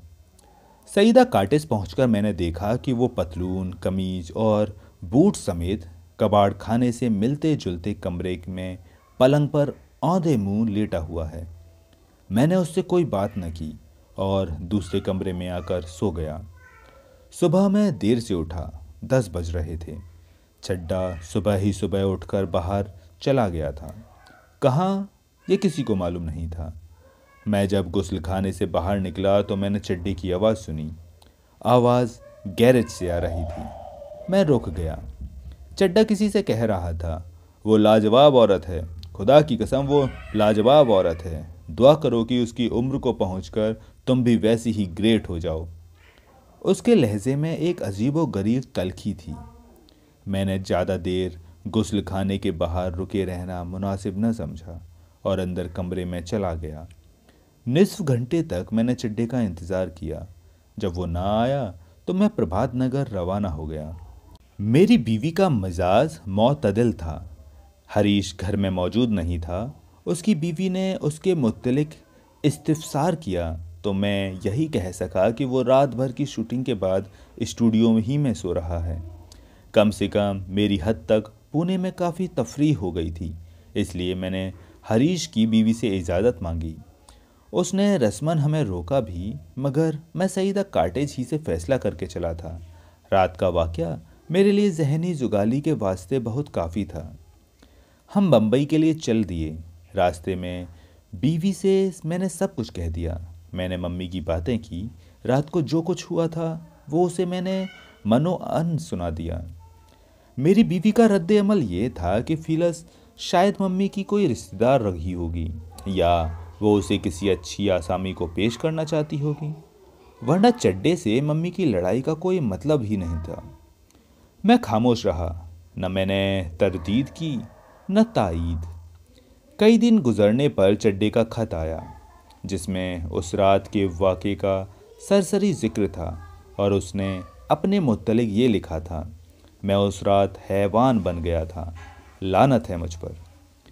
3 महीने के बाद मुझे एक ज़रूरी काम से पुणे जाना पड़ा। मैं सीधा सईदा काटेज पहुंचा। चड्डा वहां मौजूद नहीं था। गरीब नवाज से उस वक्त मुलाकात हुई जब वो गैरेज से बाहर निकलकर शीरी के खुर्द साल बच्चे को प्यार कर रहा था। गरीब नवाज बड़े तपाक से मिला। थोड़ी देर के बाद रंजीत कुमार आ गया, कछुए की चाल चलता हुआ, और खामोश बैठ गया। मैंने उससे कुछ पूछा तो उसने बड़े इख्तिसार से जवाब दिया। बातों बातों में मुझे मालूम हुआ कि चड्डा उस रात के बाद मम्मी के पास नहीं गया है और न ही मम्मी कभी सईदा काटेज में आई हैं। फिलस को मम्मी ने दूसरे ही रोज़ उसके माँ बाप के पास भिजवा दिया था। वो अपने उस हिजड़ानुमा दोस्त के साथ घर से भाग कर आई हुई थी। रंजीत कुमार को यकीन था कि अगर फिलस कुछ दिन और पुणे में रहती तो वो उसे ज़रूर ले उठता। गरीब नवाज को ऐसा कोई ज़ौम नहीं था। उसे सिर्फ ये अफसोस था कि वो चली गई है। चड्डे के मुतलिक ये पता चला कि कई रोज़ से उसकी तबीयत नासाज है। बुखार रहता है मगर वो किसी डॉक्टर से मशवरा नहीं लेता। वो महीनों से सारा दिन इधर उधर बेमकसद घूम रहा है। उसे न खाने का होश है न पीने का। गरीब नवाज ने जब मुझे ये बातें बताना शुरू की तो रंजीत कुमार उठकर चला गया। मैंने सलाखों वाली खिड़की में से देखा। उसका रुख गैरेज की तरफ था। मैं गरीब नवाज से गैरेज वाली शीरी के मुतल्लिक कुछ पूछने के लिए खुद को तैयार कर ही रहा था कि वन कुतरे सख्त घबराया हुआ कमरे में दाखिल हुआ। वनकुतरे से हमें मालूम हुआ कि चड्डे को तेज बुखार है। वनकुतरे उसे तांगे में ला रहा था कि वो रास्ते में बेहोश हो गया। मैं और गरीब नवाज बाहर की तरफ दौड़े। तांगे वाले ने बेहोश चड्डे को संभाला हुआ था। हम सब ने मिलकर चड्डे को उठाया और कमरे में ले जाकर बिस्तर पर लिटा दिया। मैंने उसके माथे पर हाथ रखकर देखा। वाकई बहुत तेज बुखार था। 105 डिग्री से कतन कम ना होगा। मैंने गरीब नवाज से कहा कि फौरन डॉक्टर को बुलाना चाहिए। गरीब नवाज ने वनकुतरे से मशवरा किया। वो अभी आता हूँ कहकर चला गया। थोड़ी देर के बाद वनकुतरे वापस आया तो उसके साथ मम्मी थी। वो हाँफ रही थी। कमरे में दाखिल होते ही उसने चिड्डी की तरफ देखा और करीब करीब चीख कर पूछा, क्या हुआ मेरे बेटे को? वनकुतरे ने जब मम्मी को बताया कि चड्डा कई दिन से बीमार है तो मम्मी ने बड़े रस और गुस्से के साथ कहा, तुम कैसे लोग हो, मुझे इत्तला क्यों न दी? फिर उसने मुझे, गरीब नवाज और वनकुतरे को मुख्तलिफ हिदायत दी। एक को चड्डे के पांव सहलाने की, दूसरे को बर्फ लाने की, तीसरे को चड्डे का सिर दबाने की। चड्डे की हालत देखकर मम्मी की अपनी हालत बहुत गैर हो गई थी, लेकिन उसने तहम्मुल से काम लिया और डॉक्टर को बुलाने चली गई। मालूम नहीं रंजीत कुमार को गैरेज में कैसे पता चल गया। मम्मी के जाने के फौरन बाद वो घबराया हुआ आया। जब उसने इस्तिफसार किया तो वनकुतरे ने चड्डा के बेहोश होने का वाकया बयां किया और ये भी कहा कि मम्मी डॉक्टर को बुलाने गई है। ये सुनकर रंजीत कुमार का इज़्तिराब किसी हद तक दूर हो गया। मैंने देखा कि गरीब नवाज और वनकुतरे भी अब मुतमईन थे, जैसे चड्डे की सेहत की सारी जिम्मेदारी मम्मी ने अपने सिर ले ली है। मम्मी की हिदायत के मुताबिक चड्डे के पांव सहलाए जा रहे थे और सिर पर बर्फ की पट्टियां रखी जा रही थीं। जब मम्मी डॉक्टर को साथ लेकर आई, उस वक्त चड्डा किसी कदर होश में आ रहा था। डॉक्टर ने चड्डा का मुआयना करने में काफ़ी देर लगाई। उसके चेहरे से मालूम हो रहा था कि चड्डे की ज़िंदगी खतरे में है। मुआयने के बाद डॉक्टर ने मम्मी को इशारा किया और वे दोनों कमरे से बाहर चले गए। मैंने सलाखों वाली खिड़की में से देखा। गैरेज की टाट का पर्दा हिल रहा था। थोड़ी देर के बाद मम्मी आई। उसने गरीब नवाज, वनकुतरे और रंजीत कुमार से फर्दन फर्दन कहा कि घबराने की कोई बात नहीं। चड्डा होश में आ चुका था और आंखें खोलकर सुन रहा था। उसने मम्मी को हैरत की निगाहों से नहीं देखा था। वो एक उलझन सी महसूस कर रहा था। चंद लम्हात के बाद जब वो समझ गया कि मम्मी क्यों और कैसे आई हैं, तो उसने मम्मी का हाथ अपने हाथों में ले लिया और दबाकर कहा, mummy you are great. Mummy उसके पास पलंग पर बैठ गई। वो शफकत का मुजस्समा थी। चड्डे के तपते हुए माथे पर हाथ फेरकर उसने मुस्कुराते हुए सिर्फ इतना कहा, मेरे बेटे, मेरे गरीब बेटे। चड्डे की आंखों में आंसू आ गए, लेकिन फौरन ही उसने उनको जज्ब करने की कोशिश की और कहा, नहीं, तुम्हारा बेटा अव्वल दर्जे का स्काउड्रल है। जाओ अपने मरहूम खाविंद का पिस्तौल लाओ और उसके सीने पर दाग दो। मम्मी ने चड्डे के गाल पर हौले से तमाचा मारा। फिजूल बकवास न करो। फिर वो चुस्तू चालाक नर्स की तरह उठी और उसने हम सब से मुखातिब होकर कहा, लड़कों, चड्डा बीमार है और मुझे अस्पताल ले जाना है उसे, समझे? हम सब समझ गए। गरीब नवाज ने फौरन टैक्सी का बंदोबस्त कर दिया। चड्डे को उठाकर टैक्सी में डाला गया। वो बहुत कहता रहा कि ऐसी कौन सी आफत आ गई है जो उसको अस्पताल के सुपुर्द किया जा रहा है, मगर मम्मी यही कहती रही कि बात तो कुछ भी नहीं, बस अस्पताल में ज़रा आराम रहता है। चड्डा, जो बहुत ज़िद्दी था, उस वक्त नफ्सियाती तौर पर मम्मी से मरऊब था और किसी बात से इनकार नहीं कर सकता था। चड्डा अस्पताल में दाखिल हो गया। मम्मी ने अकेले में मुझे बताया कि चड्डे को हाइपर पाइरोक्सिया है, यानी हाई फीवर।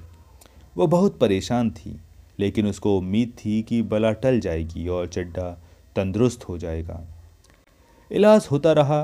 प्राइवेट अस्पताल था। डॉक्टरों ने चड्डे का इलाज बहुत तवज्जो से किया, मगर कई पेचीदगियां पैदा हो गईं।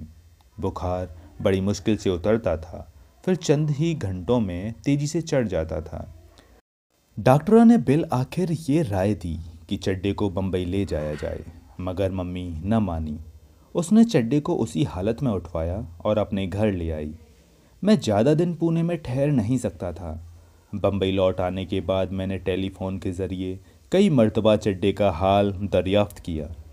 मेरा ख्याल था कि वो जांबर ना हो सकेगा, मगर फिर मुझे ये इत्तला मिलने लगी कि आहिस्ता आहिस्ता उसकी हालत संभल रही है।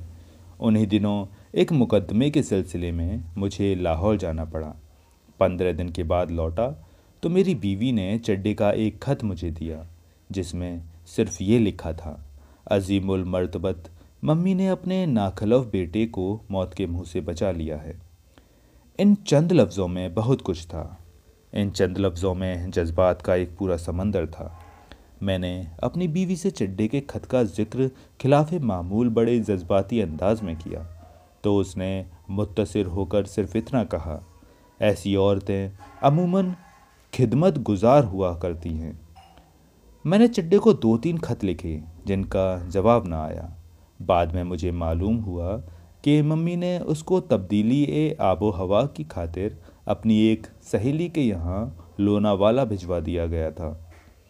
लोनावाला में चड्डा बमुश्किल 1 महीना रह सका और उकता कर चला आया। जिस रोज़ वो पूना पहुंचा, इत्तेफाक से मैं वहीं था। लंबी बीमारी के बायस वो बहुत कमज़ोर हो गया था, मगर उसकी गोगा पसंद तबीयत उसी तरह ज़ोरों पर थी। अपनी बीमारी का उसने इस तरह जिक्र किया जिस तरह आदमी साइकिल के मामूली हादसे का जिक्र करता है। अब कि वो जांबर हो गया था तो उसे अपनी ख़तरनाक अलालत के मुतल्लिक तफसीली गुफ्तगू बेकार मालूम होती थी। सईदा काटेज में चड्डे की गैर हाजिरी के दौरान में छोटी छोटी कई तब्दीलियां हुई थीं। एल ब्रादरान यानी अकील और शकील कहीं और उठ गए थे और उन्हें अपनी जाती फिल्म कंपनी कायम करने के लिए सईदा काटेज की फ़ज़ा मुनासिब व मौजू मालूम नहीं हुई थी। उनकी जगह एक बंगाली म्यूज़िक डायरेक्टर आ गया था। उनका नाम सेन था और उसके साथ लाहौर से भागकर आया हुआ एक लड़का राम सिंह रहता था। सईदा काटेज में रहने वाले सब के सब राम सिंह से काम लेते थे। वो तबीयत का बहुत शरीफ और खिदमत गुजार था। वो चड्डे के पास उस वक्त आया था जब चड्डा लोनावला जा रहा था। चड्डे ने गरीब नवाज और रंजीत कुमार से कहा था कि राम सिंह को सईदा काटेज में रख लिया जाए। सैन के कमरे में जगह थी, इसलिए राम सिंह ने वहीं अपना डेरा जमा लिया था। रंजीत कुमार को कंपनी के नए फिल्म में हीरो मुतखिब कर लिया गया था और उसके साथ ये वादा भी किया गया था कि अगर फिल्म कामयाब होगा तो उसको दूसरा फिल्म डायरेक्ट करने का मौका भी दिया जाएगा। चड्डा अपनी 2 बरस की जमाशुदा तनख्वाह में से 1,500 रुपया यकमुश्त हासिल करने में कामयाब हो चुका था।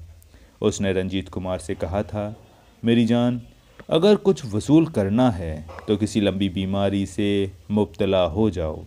मेरे ख्याल में हीरो और डायरेक्टर बनने से मरीज़ बनना बेहतर है। गरीब नवाज ताज़ा ताज़ा हैदराबाद से वापस आया था, इसलिए सईदा काटेज किसी कदर मरफाउल हाल था। मैंने देखा कि गैरेज के बाहर अलगनी से ऐसी कमीज़ें और शलवारें लटक रही थीं जिनका कपड़ा अच्छा और कीमती हैं। शीरी के खुर्द साल बच्चे के पास नए खिलौने थे। मुझे पुणे में 15 रोज़ रहना पड़ा। फिल्मों का मेरा पुराना साथी हरीश अब नई फिल्म की हीरोइन की मोहब्बत में गिरफ्त होने की कोशिश में मसरूफ़ था, मगर डरता था कि हीरोइन पंजाबी थी और उसका खाविंद बड़ी बड़ी मूँछों वाला एक हट्टा कट्टा मुस्टंडा था। चड्डे ने हरीश को हौसला दिलाया था, कुछ परवाह न कर उस साले मूँछों वालों की। अगर पंजाबी एक्ट्रेस का खाविंद बड़ी बड़ी मूँछों वाला पहलवान हो तो वो इश्क के मैदान में चारों खाने चित गिरा करता है। बस तू इतना कर कि 100 रुपये की गाली के हिसाब से मुझे पंजाबी की 10-20 हैवीवेट किस्म की गालियाँ सिखा ले। ये गालियाँ खास मुश्किलों में तुम्हारे बहुत काम आया करेंगी। हरीश 100 रुपये की जगह एक बोतल की गाली के हिसाब से 6 गालियाँ पंजाब के मखसूस लबो लहजे में सीख चुका था। मगर अभी तक उसे अपने इश्क के रास्ते में कोई ऐसी खास मुश्किल दरपेश नहीं आई थी जो वो उन गालियों की तासीर का इम्तिहान ले सकता। मम्मी के घर हस्बे मामूल महफिलें जमती थीं। पोली, डॉली, किटी, एल्मा, थेल्मा वगैरह सब आती थी। वनकुतरे बदस्तूर थेल्मा को तांडव नाच के मुश्किल तोड़े सिखाता था और वो सीखने की पुरखुलूस कोशिश करती थी। गरीब नवाज हस्बे तौफीक कर्ज देता था। रंजीत कुमार, जिसको अब कंपनी की नई फिल्म में हीरो का चांस मिल रहा था, किसी एक लड़की को बाहर खुली हवा में ले जाता था। चड्डे के नंगे नंगे लिमरिक सुनकर उसी तरह कह कहे बरपा होते थे। एक सिर्फ वो नहीं थी, वो जिसके बालों के रंग के लिए सही तशबीह ढूंढने में चड्डे ने काफ़ी वक्त सर्फ किया था।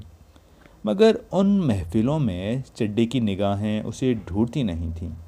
हाँ, जब कभी उसकी नज़रें मम्मी की नज़रों से टकरा कर झुक जाती थी तो मैं महसूस करता था कि उसको अपनी उस रात की दीवानगी का अफसोस है। ऐसा अफसोस जिसकी याद से उसको तकलीफ़ होती है। इसलिए चौथे पैक के बाद किसी न किसी वक्त इस किस्म का जुमला उसकी ज़बान से बेख्तियार निकल जाता था।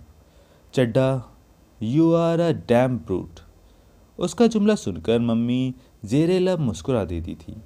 उसकी जेरे लब मुस्कुराहट जैसे हमेशा चड्डे से कहती थी, डोंट टॉक रॉट।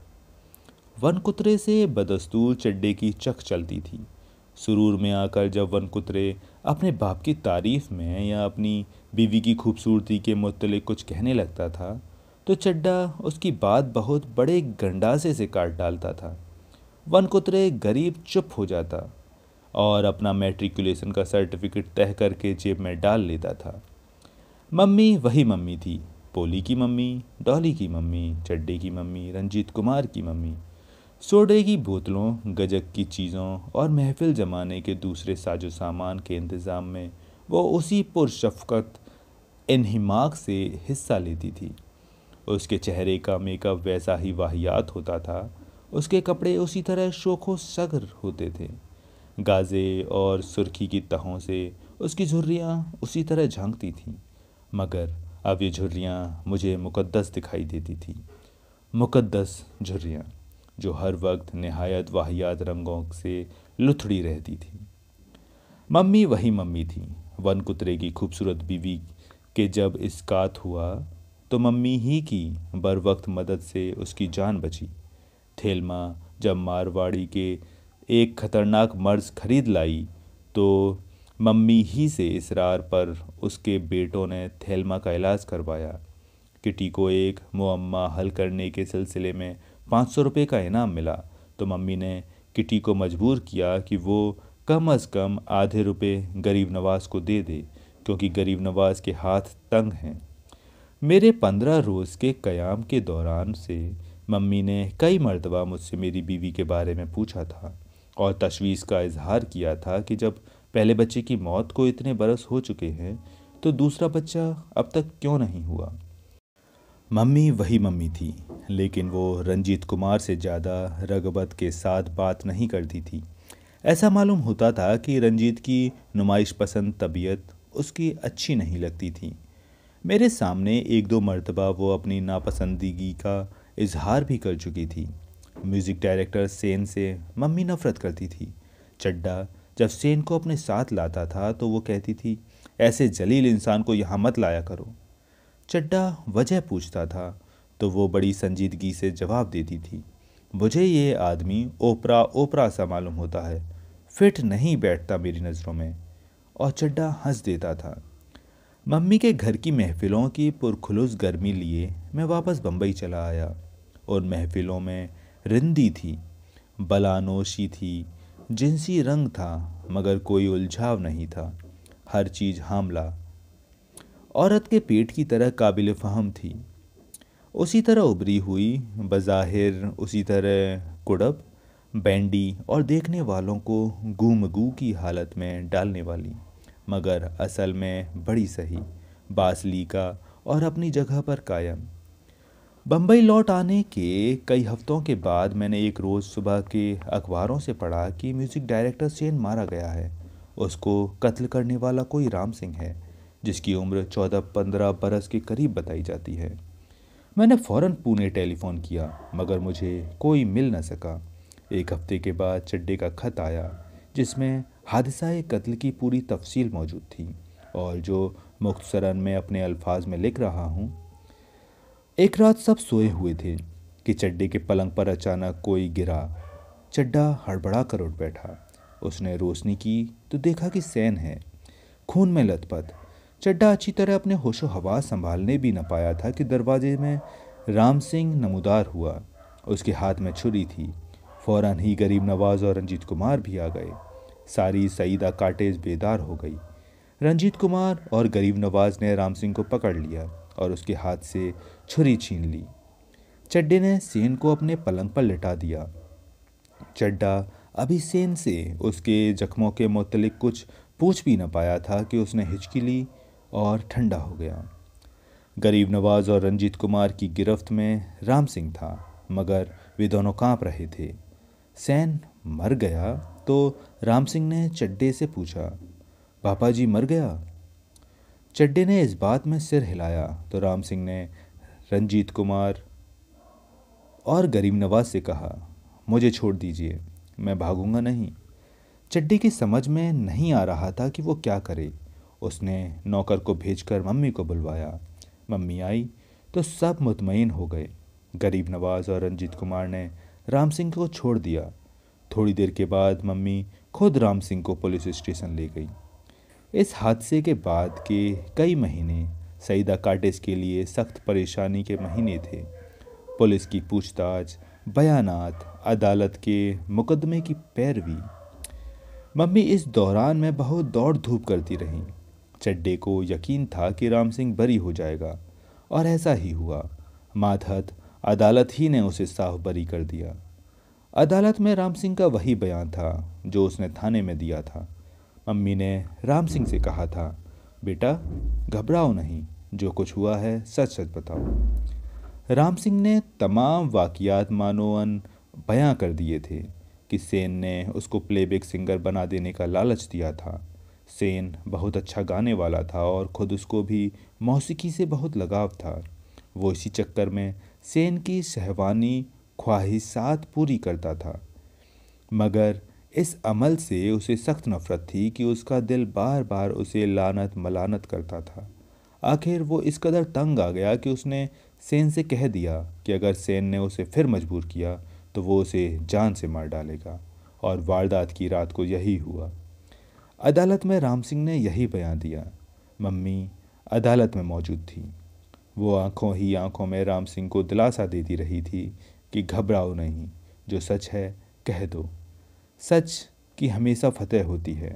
इसमें कोई शक नहीं कि तुम्हारे हाथों ने खून किया है, मगर एक बड़ी नजिस चीज़ का, एक खबासत का, एक गैर फितरी सौदे का।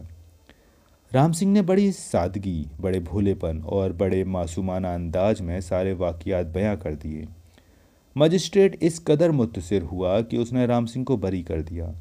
चड्डे ने कहा, इस झूठे ज़माने में ये सदाकत की हैरत अंगेज़ फतह है, और इस फतह का सहरा मेरी बूढ़ी मम्मी के सिर है। चड्डे ने मुझे उस जलसे में बुलाया था जो राम सिंह की रिहाई की खुशी में सईदा काटेज वालों ने किया था, मगर मैं मसरूफियत के बायस शरीक न हो सका। एल ब्रादरान यानी अकील और शकील सईदा काटेज में वापस आ गए थे कि बाहर की फ़ज़ा भी उनकी ज़ाती कंपनी की तासीर व नासिर के लिए रास न आई थी। अब वे फिर अपनी पुरानी फिल्म कंपनी में किसी असिस्टेंट के असिस्टेंट हो गए थे। उन दोनों के पास उस सरमाए में से चंद 100 ही रुपये बचे थे जो उन्होंने अपनी फिल्म कंपनी की बुनियादों के लिए फराहम किया था। चड्डे के मशवरे पर उन्होंने ये सब रुपया जलसे को कामयाब बनाने के लिए दे दिया। चड्डे ने उनसे कहा था, अब मैं 4 पीकर दुआ करूँगा कि अल्लाह ताला तुम्हारी जाती फिल्म कंपनी खड़ी कर दे। चड्डे का बयान था कि उस जलसे में वन कुतरे ने शराब पीकर खिलाफ मामूल अपने साले बाप की तारीफ न की और न ही अपनी खूबसूरत बीवी का जिक्र किया। गरीब नवाज ने किटी की फौरी ज़रूरियात के पेश नज़र न सिर्फ किटी के 250 रुपये लौटा दिए, उसे 200 रुपया कर्ज भी दिया। रंजीत कुमार ने गरीब नवाज से कहा था, तुम इन बेचारी लड़कियों को यूं ही झांसे न दिया करो, कुछ न कुछ दे दिया करो। मम्मी ने उस जलसे में राम सिंह को बहुत प्यार किया और सबको ये मशवरा दिया कि राम सिंह को उसके घर भेज दिया जाए। दूसरे ही रोज़ गरीब नवाज ने राम सिंह के टिकट का बंदोबस्त कर दिया। शीरी ने सफ़र के लिए खाना पका कर तैयार कर दिया और फिर सब राम सिंह को स्टेशन पर छोड़ने गए। ट्रेन चली तो वो देर तक हाथ हिलाते रहे। ये छोटी छोटी बातें मुझे उस जलसे के कई हफ्तों के बाद मालूम हुई, जब मुझे एक ज़रूरी काम से पूना जाना पड़ा। सईदा कॉटेज में कोई ख़ास तब्दीली वाक़ न हुई थी। ऐसा मालूम होता था कि सईदा कॉटेज एक ऐसा पड़ाव है जिसकी शक्ल सूरत हज़ारहा काफ़िलों के ठहरने और चल देने के से भी तब्दील न होती थी। वो कुछ ऐसी जगह थी जो अपना खला खुद ही पुर कर लेती थी। जिस रोज़ मैं सईदा कॉटेज पहुंचा, वहाँ शीरनी बट रही थी। शीरी के घर एक लड़का पैदा हुआ था। वनकुतरे के हाथ में ग्लेक्सो का डिब्बा था, जो उन दिनों बड़ी मुश्किल से दस्तयाब होता था। उसने अपने बच्चे के लिए कहीं से 2 डिब्बे पैदा किए थे और उनमें से वो एक शीरी के नौज़ायदा लड़के के लिए ले आया था। चड्डे ने आखिरी 2 लड्डू वनकुतरे के मुंह में ठूंसे और कहा, ले, ये ग्लेक्सो का डिब्बा ले आया है, बड़ा कमाल किया है तूने। अब अपने साले बाप और अपनी साली बीवी को देखना, हरगिज़ कोई बात न करना। वनकुतरे ने बड़े भोलेपन के साथ कहा, साले, मैं अब कोई पियला हूँ? वो तो दारू बोला करती है। वैसे बाय गॉड मेरी बीवी बड़ी हैंडसम है। चड्डे ने इस कदर बेतहासा कहकहा लगाया कि वनकुतरे को कुछ कहने का मौका ही न मिला। फिर चड्डा, गरीब नवाज और रंजीत कुमार मुझसे मुतवज़्ज़े हुए और उस कहानी की बातें शुरू हो गईं जो मैं फिल्मों के अपने पुराने साथी हरीश के ज़रिए से पूना के एक प्रोड्यूसर के लिए लिख रहा था। कहानी की बातों से उकता जाने के बाद कुछ देर तक शीरी के नौज़ायदा लड़के का नाम मकरूर होता रहा। सैकड़ों नाम पेश हुए, मगर चड्डे को पसंद न आए। आखिर मैंने कहा कि जाए पैदाइश यानी सईदा कॉटेज की रियायत से लड़का मौलूदे मसूद है, इसलिए मसूद नाम बेहतर रहेगा। चड्डे को ये नाम भी पसंद नहीं आया, लेकिन उसने आर्जी तौर पर मसूद कबूल कर लिया। चड्डे ने वनकुतरे की बात पर बेतहाशा कहकहा लगाया था, मगर मैंने सईदा कॉटेज पहुंचने के थोड़ी देर बाद महसूस किया कि चड्डे, गरीब नवाज और रंजीत कुमार तीनों की तबीयत किसी कदर बुझी बुझी सी है। मैंने सोचा कि शायद ये खिज़ां के मौसम की वजह से है, जब आदमी खामखा थकावट महसूस करता है। शीरी का नया लड़का भी खफीफ इज़्मे हलाल का बायस हो सकता था, लेकिन ये सुबह इस्तिदलाल पर पूरा नहीं उतरता था। सन के कत्ल के ट्रेजिडी, मालूम नहीं क्या वजह थी, लेकिन मैंने कतई तौर पर महसूस किया कि वे तीनों अफसरदा थे। बज़ाहिर हंसते थे, बोलते थे, मगर अंदरूनी तौर पर मस्तरिब थे। मैं प्रभात नगर में फिल्मों के अपने पुराने साथी के घर कहानी लिखता रहा और ये मसफूरियत पूरे 7 दिन जारी रही। मुझे बार बार ख्याल आता था कि चड्डे ने इस दौरान में दखलंदाजी क्यों नहीं की है। वनकुतरे कहाँ गायब है? रंजीत कुमार से मेरे कोई गहरे मरासिस नहीं थे कि वो इतनी दूर मेरे पास आता। गरीब नवाज के मुतल्लिक मैंने सोचा कि शायद वो हैदराबाद चला गया हो।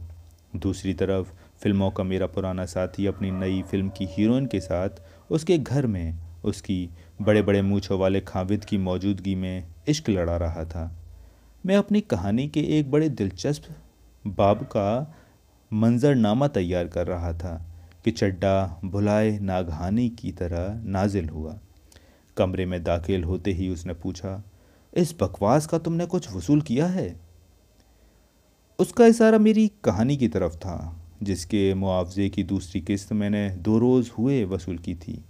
हाँ, दूसरा 1000 परसों लिया है मैंने। कहाँ है वो 1000? वो मेरे कोट की तरफ बढ़ा। जेब में?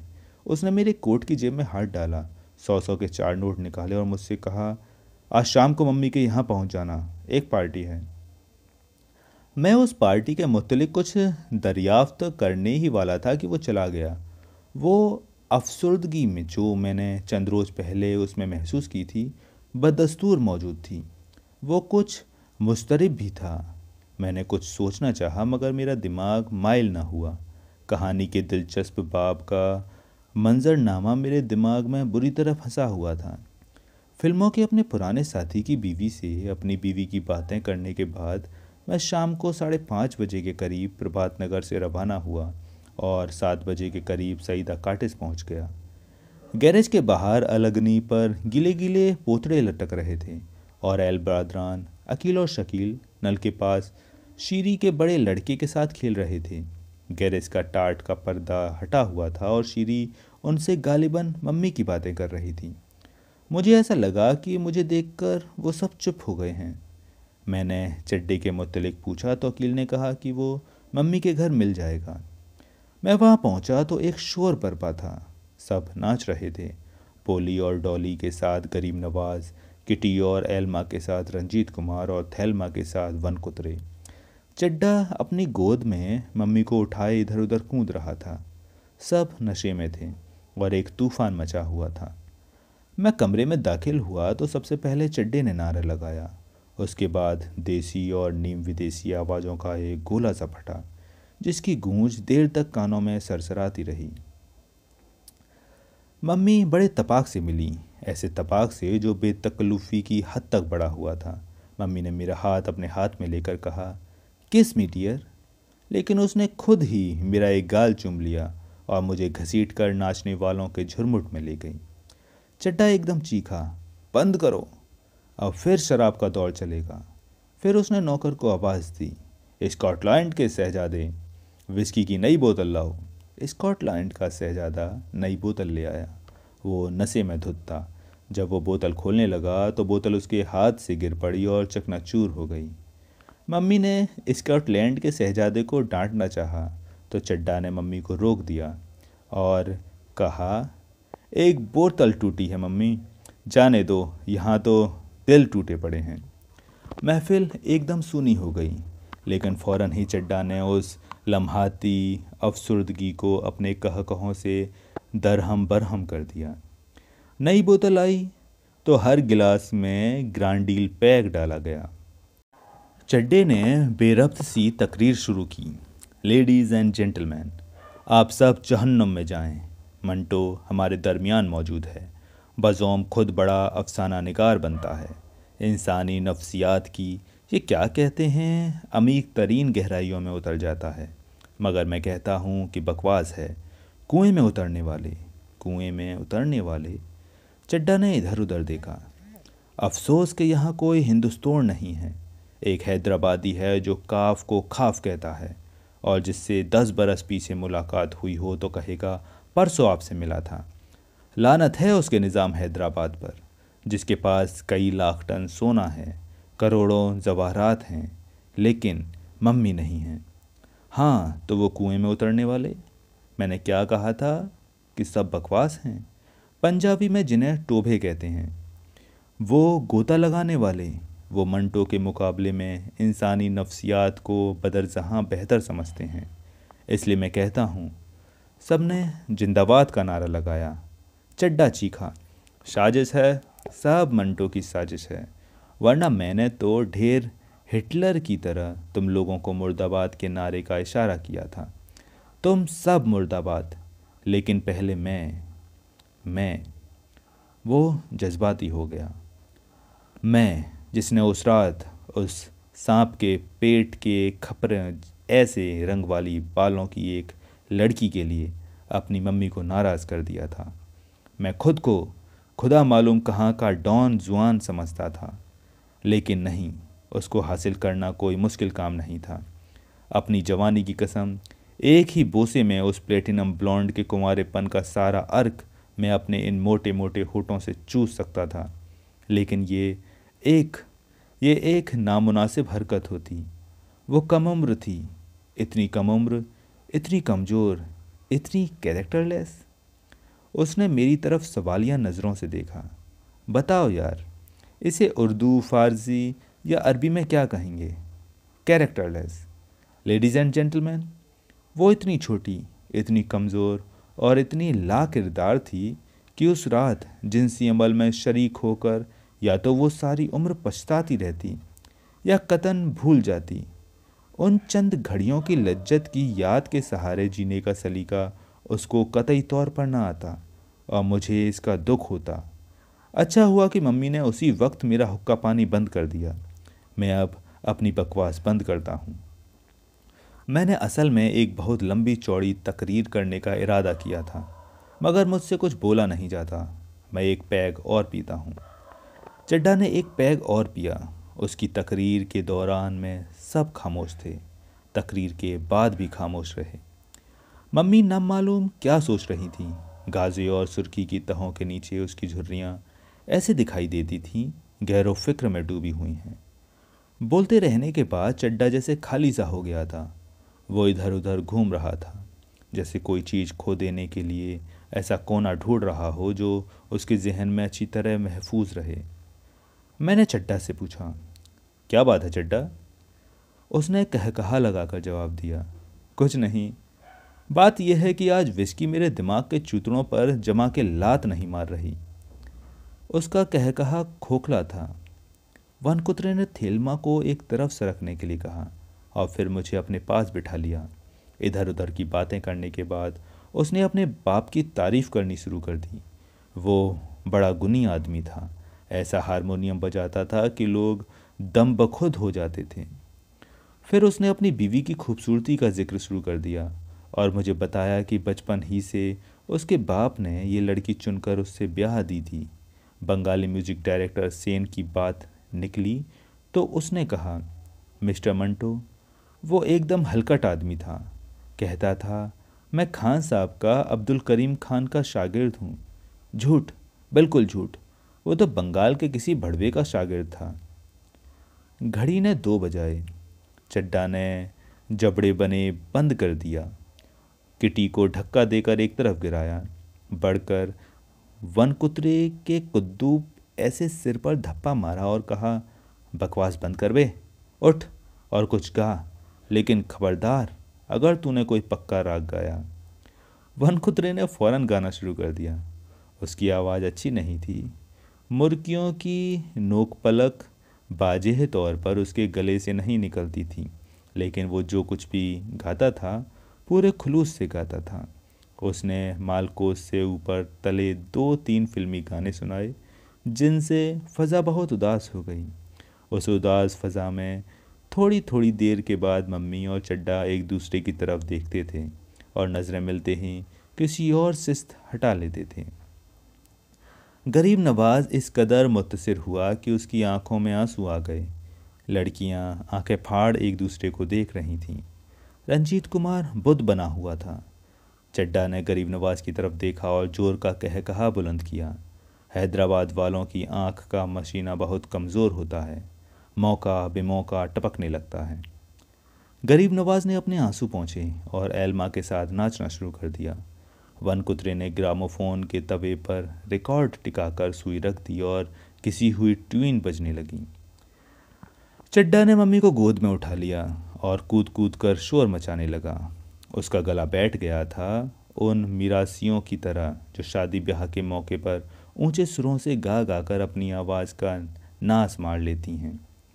इस उछल कूद और चीखम धाड़ में 4 बज गए।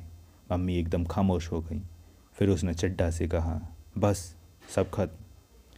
चड्ढा ने हाथ बढ़ाया, पास पड़ी हुई ओनी पोनी बोतल उठाई, मुंह से लगाई, गटागट खाली की, एक तरफ फेंकी और मुझसे कहा, चलो मंटो चलें। मैंने मम्मी से इजाज़त लेनी चाहिए तो चड्ढा ने मुझे अपनी तरफ खींच लिया। आज कोई अलविदा नहीं कहेगा। हम दोनों बाहर निकल रहे थे कि मैंने वनकुत्रे के रोने की आवाज़ सुनी।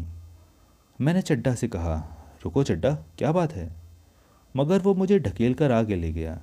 उस साले की आंखों का मसाना ही खराब है। मम्मी के घर से सईदा कॉटेज बिल्कुल नज़दीक थी। रास्ते में चड्ढा ने कोई बात न की। सोने से पहले मैंने उससे उस पुरशोर मगर उदास पार्टी के मुतल्लिक इस्तिफसार करना चाहा, तो उसने कहा, मुझे सख्त नींद आ रही है, और बिस्तर पर लेट गया। सुबह उठकर मैं गुसलखाने में गया। बाहर निकला तो मैंने देखा कि गरीब नवाज गैरेज के टाट के साथ लगाकर खड़ा है और रो रहा है। मुझे देखकर वो आंसू पोंछता हुआ वहाँ से हट गया। मैंने पास जाकर उसमें रोने की वजह दरियाफ्त की तो उसने कहा, मम्मी चली गई। कहाँ? मालूम नहीं। ये कहकर गरीब नवाज ने सड़क का रुख किया। चड्डा बिस्तर पर लेटा हुआ था। ऐसा मालूम होता था कि वो एक लम्हे के लिए भी नहीं सोया है। मैंने उससे मम्मी के बारे में पूछा तो उसने मुस्कुरा कर कहा, हाँ वो चली गई, सुबह की गाड़ी से उसे पूना छोड़ना था। मैंने पूछा, मगर क्यों? चड्डा ने लहजे में तल्खी आ गई। हुकूमत को उसकी अदाएं पसंद नहीं थीं, उसकी वज़ाकता पसंद नहीं थी। उसके घर की महफिलें हुकूमत की नज़र में काबिल एतराज़ थीं। पुलिस उसकी शफ़क़त और मोहब्बत बतौर यरगमाल के लेना चाहती थी। वो उसे माँ कहकर उससे एक दल्लाला का काम लेना चाहते थे। एक अरसे से उसका एक केस ज़ेरे तफ्तीश था। हुकूमत आखिर पुलिस की तहकीकात के मुतमईन हो गई और उसको तरीपार कर दिया, शहर बदर कर दिया। वो अगर कहबा थी, दल्लाला थी, उसका वजूद अगर सोसाइटी के लिए मोहलिक थी तो उसका खात्मा कर देना चाहिए। पुणे की गिलाज़त को ये क्यों कहा गया कि तुम यहाँ से चली जाओ और कहीं और जाकर ढेर हो जाओ? चड्डा ने बड़े जोर का कह कहा लगाया और थोड़ी देर खामोश रहा। फिर उसने बड़े जज्बात भरे लहजे में कहा, मुझे अफसोस है मंटो कि उस गिलाज़त के साथ एक ऐसी पाकीज़गी चली गई है जिसने उस रात मेरी एक बड़ी गलत और नजिस तरंग को मेरे दिलो दिमाग से धो डाला था। लेकिन मुझे अफसोस नहीं होना चाहिए। वो पुणे से चली गई है। मुझ ऐसे जवानों में वैसी नजिस और गुलत तरंगें जहाँ भी पैदा होंगी वहाँ वो अपना घर बनाएगी। मैं अपनी मम्मी उनके सुपुर्द करता हूँ। जिंदाबाद मम्मी, जिंदाबाद। चलो गरीब नवाज को ढूंढें। रो रो कर उसने अपनी जान हल्कान कर ली होगी। इन हैदराबादियों की आंखों का मसाना बहुत कमज़ोर होता है, वक्त बेवक्त टपकने लगता है। मैंने देखा चड्डा की आंखों में आंसू इस तरह तैर रहे थे जिस तरह मकतूलों की लाशें।